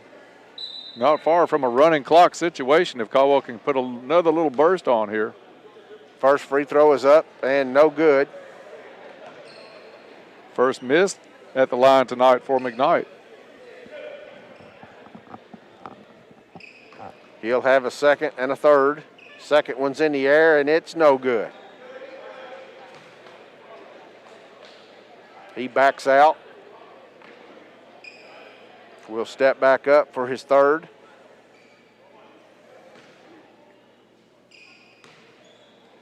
Free throw is in the air, and it's no good. Isaiah Joyner gets the rebound, and he gets it to D-Man. D-Man to Bumpus. Bumpus brings it into front court on the left side. He's working against McKnight, drives to inside the free throw line, backs it out, and gives it to Englebright. Englebright back to Bumpus, into D-Man at the elbow, and he's in a double team. Somehow gets it out to Bumpus, and Bumpus tries to throw it back in there, and McKnight has the steal. He throws it down to McKnight, comes back to Pace, he'll lay it in. 67-38. And Bumpus has it. We're at 4:57 to play, fourth quarter action. And it comes to Dewey Riley. He has it out front. He gives it to Englebright. He'll bring it across. And there's going to be a foul called away from the ball. And it is an offensive foul on Caldwell County. I think that's on Dewey. It is. And his fourth. I didn't see it. He set the screen and then turned and went on in, but he did kind of push off some. It didn't look hard enough to shove the player as far as he did. And Bullock has it knocked away from him, and Isaiah Joyner and all of them go in the corner and tie it up. It's a jump ball, and it will stay at the Dawson end of the floor. Players from each team helping each players up from the other team. Good sportsmanship showed in a hard-fought game, a physical game. It has been, especially in this second half. It's good to see them do that. And the officials trying to clean up some perspiration on the floor. Frankie, a busy week at the gym this week, and same thing in store next week. A loaded schedule, so be sure to check out the schedule. We'll have all the games coming up next week that we can get on. Most of them here at home, but we may make a trip. I think there's one night going to Hopkinsville next week for a ball game. And Dawson has it back, trying to get it in play. He does get it in play to Pace. Pace passes it to Needers. He drives, puts it up off the glass, no good. And Pace gets the rebound, puts it up and in. You know, Pace is not a very big young man, Dennis, but he plays well under the basket as well. Stays active and knows where to be, positions himself really well. Now Englebright has it, gives it in the corner to Bumpus. Bumpus brings it back out, passes it to Isaiah Joyner, and he missed the layup, and Dawson has it, bringing it down. Pass comes to McKnight. He'll let a three ball go. No good. Isaiah Joyner gets the rebound. Xavier Bumpus passes it up to Englebright, and he's not able to get to it. It's out of bounds, and will go back to the Panthers. A lot of youth on the floor, maybe a little bit more sloppy play than normal. But he had Englebright wide open up the sideline, led him about 1.5 feet, 2 feet too much. Dawson will have it. Pace will bring it down. He'll work against D-Man. We're down to 3:47. He drives the baseline in the corner. He'll give it to Smiley. Smiley works it back out front. Takes it out between the circles. He gets it back to Pace. Pace turns, drives the baseline, gives it to Needers. He'll put up a baseline jumper, no good. Bullock gets the rebound and puts it up and in from about 8 feet. Fourth point for Bullock on the night. Bumpus has it, brings it down to Isaiah Joyner. He lets a three go. It's too strong, and Dawson has the rebound. It comes to Needers. He's bringing it down, passes it to Pace. He drives, puts up a shot, and it's blocked.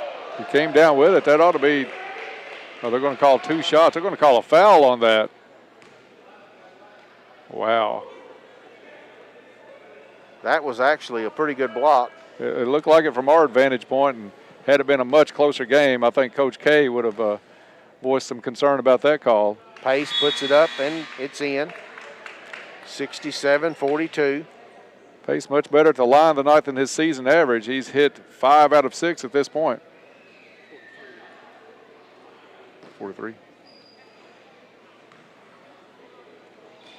Second one is up and good. 67-44. 3:06 to play in this one. Bumpus will bring it up, gives it to D-Man. He has it on the left side, back to Bumpus out front.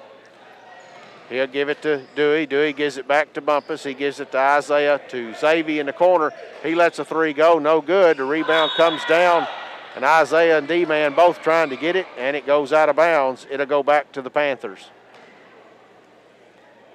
A little miscommunication between those two, and it goes off of D-Man.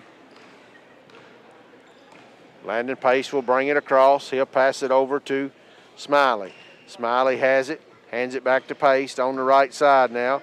He's driving, passes it underneath. Bullock ends up with it. It goes to McKnight. He'll let a three go, no good. And Pace gets the rebound, puts it up and in. Pace making up some lost ground here in this fourth quarter against all the reserves for Caldwell County. Bumpus has it now. He's working against McKnight, gets it to Englebright. He gets it to Isaiah. Isaiah down to D-Man. He passes it to Englebright, and McKnight jumps in front of him, and I think the foul is going to be called on I think they got Englebright with it. So it'll go back to Dawson. 2:13 to play. 67-46. Caldwell led at one time. I think it was, 32, Frankie? Am I right? I know it was 30, and I think it was over 30, so I remember 31 for sure. We'll go with it. We'll split the difference on that and say the biggest lead of the night, 31 down to just 23 right now.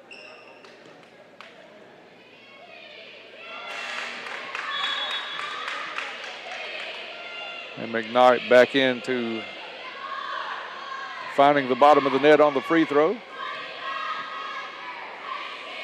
Its second one is good, 67-48. Now Xavier has it. He'll bring it up. He's working against McKnight. He'll give it to Englebright. Englebright gives it to Joyner, left side, over to D-Man on the wing. He'll bring it back out front, passes it across to Xavier, over to Isaiah Joyner in the corner. Looks underneath, back to Xavier out front. He drives down the lane, kicks it to Englebright. He thought about a three, now drives, passes it out to Isaiah. Out front, he gives it to D-Man. Now Englebright has it back out top. Isaiah has it left side now, gives it to Xavier. He'll bring it back out, now pass it in the corner to Isaiah. Isaiah passes it to Englebright straight away, and they're going to call him for a double dribble. Talked to an official the other day about that. A lot of times you see the ball hit their hand, but they say they have to control it before they'll call a double dribble on them. And I guess that time they thought he controlled the first one. Bullock has that one. McKnight has it now back out front. We're at a minute 24. He gives it to Needers. Needers gives it over to Bullock, right side. Pass comes underneath the back. He puts up a shot, no good. Isaiah Joyner gets the rebound. Now he passes it up to D-Man. D-Man will give it to Bumpus. Bumpus brings it across. He gives it to Englebright. He'll let a three go, no good. And D-Man gets the rebound underneath. He's going to bring it out. Englebright will let another three go. It's good. A Little Caesars three for Englebright. 70-48 with 53 seconds to go. And now Bullock has it. He passes it to Needers. He has it at the right elbow, turns, spins, goes to the block, puts up a shot, and it's good. 41 seconds to play, 70-50. Tigers have this one, and Xavier will walk it up. He'll bring it across the line, gives it to D-Man on the right side. Now to Isaiah Joyner down in the corner. Pass goes to Dewey. Dewey puts it up off the glass, and Dewey Riley scores a Farmers Bank shot. 72-50, 20 seconds to go. And now Dewey steals it on the other end. He gives it up to Xavier. Xavier backs it out. And he'll give it to D-Man. And I believe the Tigers will just try to let the clock run out on this one. D-Man has it, gives it over to Xavier.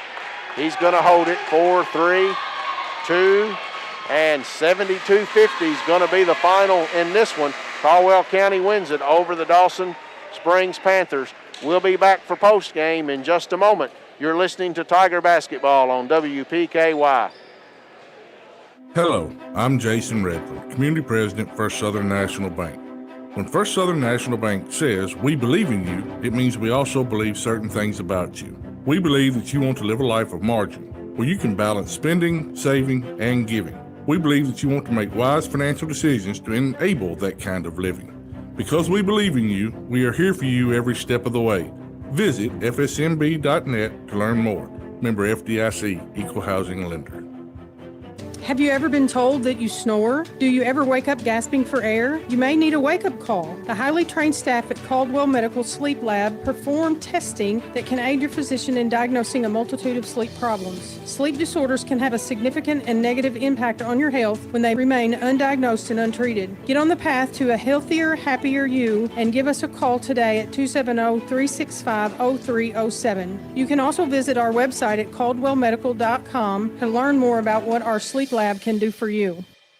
Goodwin Insurance Agency and Woodall Agency have great news. Effective January 1st, they have joined forces to provide even more options for all your insurance needs. Together, they provide the best prices and coverage from top-rated insurance companies and insure all lines of insurance. See Tori Hammett or Fred Foltz or go to insurewithgoodwin.com for more information. Don't pay too much for your insurance. Let them shop for you and save today.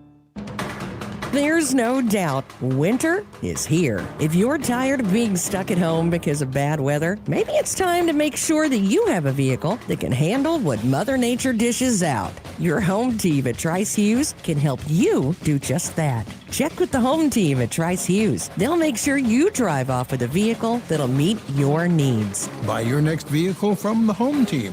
Find them on Highway 91 North, Princeton, or at tricehughes.com.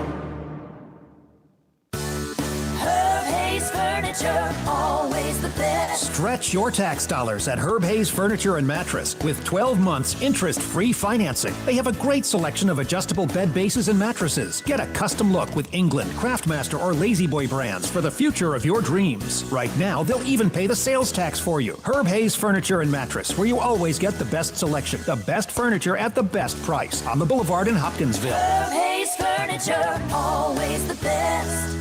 The best local sports coverage of Caldwell County is at WPKY and YourSportsEdge.com. This is Todd Griffin. Be sure to tune in to the Sideline Report every Thursday morning at 8:15 right here on WPKY. Special guests each week keeping you informed on sports in Caldwell County.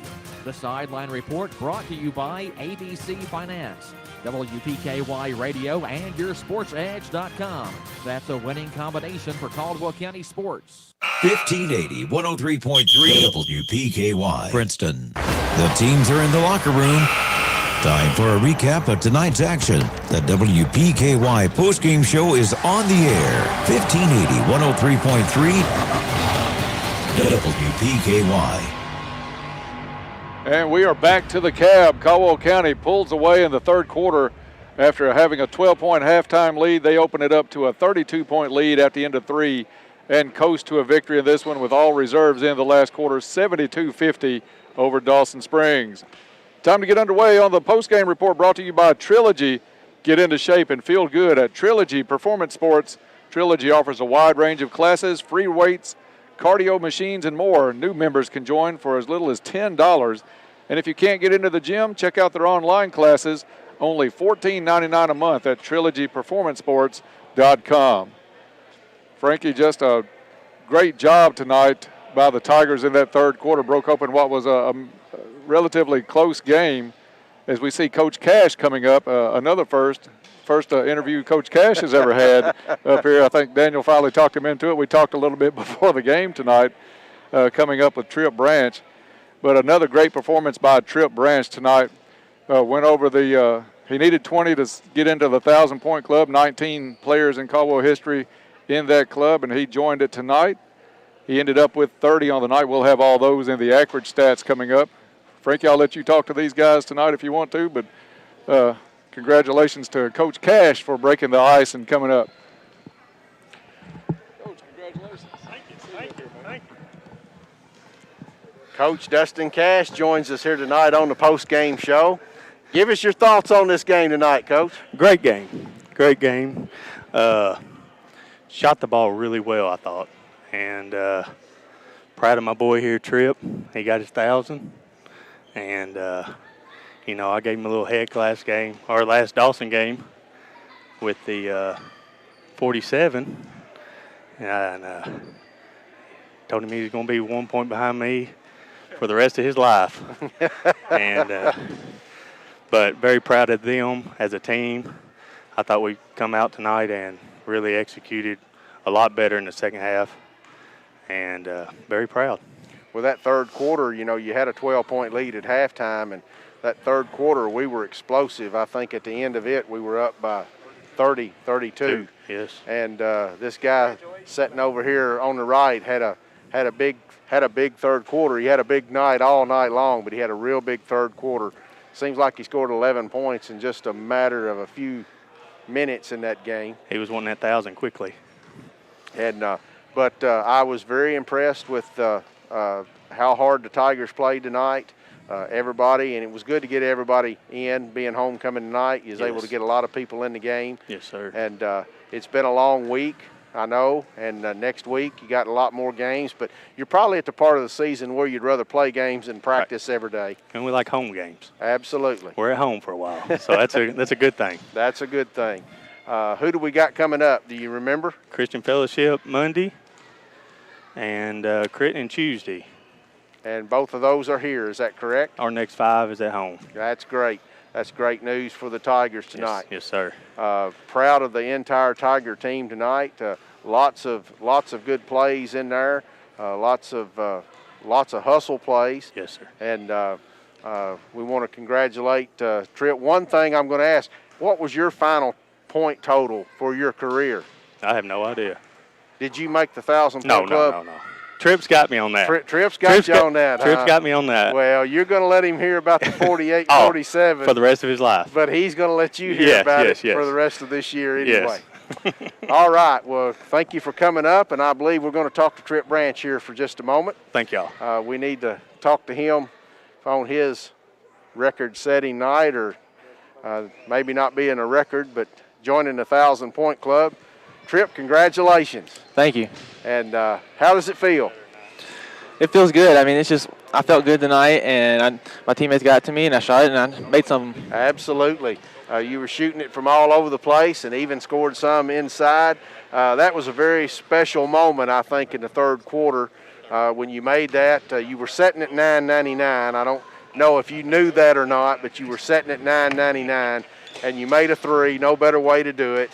Being a three-point shooter, to go over the 1,000-point club. And, of course, they stopped the game. They announced that you scored that, and everybody was here. The only thing I wish the gym would have been absolutely full in a regular season. So yes, sir. It would have been – but it was nice to see your players huddle around you. You got players from the other team that was cheering for you. I actually noticed something at the end of the game, too. Landon Pace came down and shook your hand. And also, I think it was McKnight down there. So I thought that was a lot of great sportsmanship there from an opposing team that just took a loss to come down and congratulate you. But what an honor to join the 1,000-point club. Yes, sir. And you had, Dennis, how many points do you end up with tonight? 30. Had 30 points. You got a pretty good average against Dawson this week, don't you? Yes, sir. And I know when you come out, you don't necessarily think, well, I'm going to try to get 47 points or I'm going to try to get 30. I think you just kind of let the game come to you. And I think the players on your team was looking for you, and you were running some great screens for you to get open, and you was catching the ball out there and letting it go. Congratulations. Any other thoughts you have for us tonight? I'm proud of my teammates. I mean, even after we came out, they kept playing hard, and it was just a great game overall, whole team. Yeah, both teams played hard yes, all the way to the buzzer. I'm going to say, I don't think Dawson has won a game this year, but I want to tell you what, I think they're a pretty good basketball team to be 0-10. Yes, sir. And got some players that play really hard, and we want to wish them a good rest of year. But congratulations to Trip Branch tonight on the 1,000-point mark and a Tiger win against the Panthers. Yes, sir. Thank you. All right, we'll take a short break, and we'll be back to wrap things up here. You're listening to Tiger Basketball on WPKY. Community leaders around the area are supporting the greatest comeback of all time. We've had a lot of people that support local and shop local. It's probably the greatest thing because they're all nice people. Every one of them, they all talk like me. But they come from Tennessee, Kentucky, real within a drive.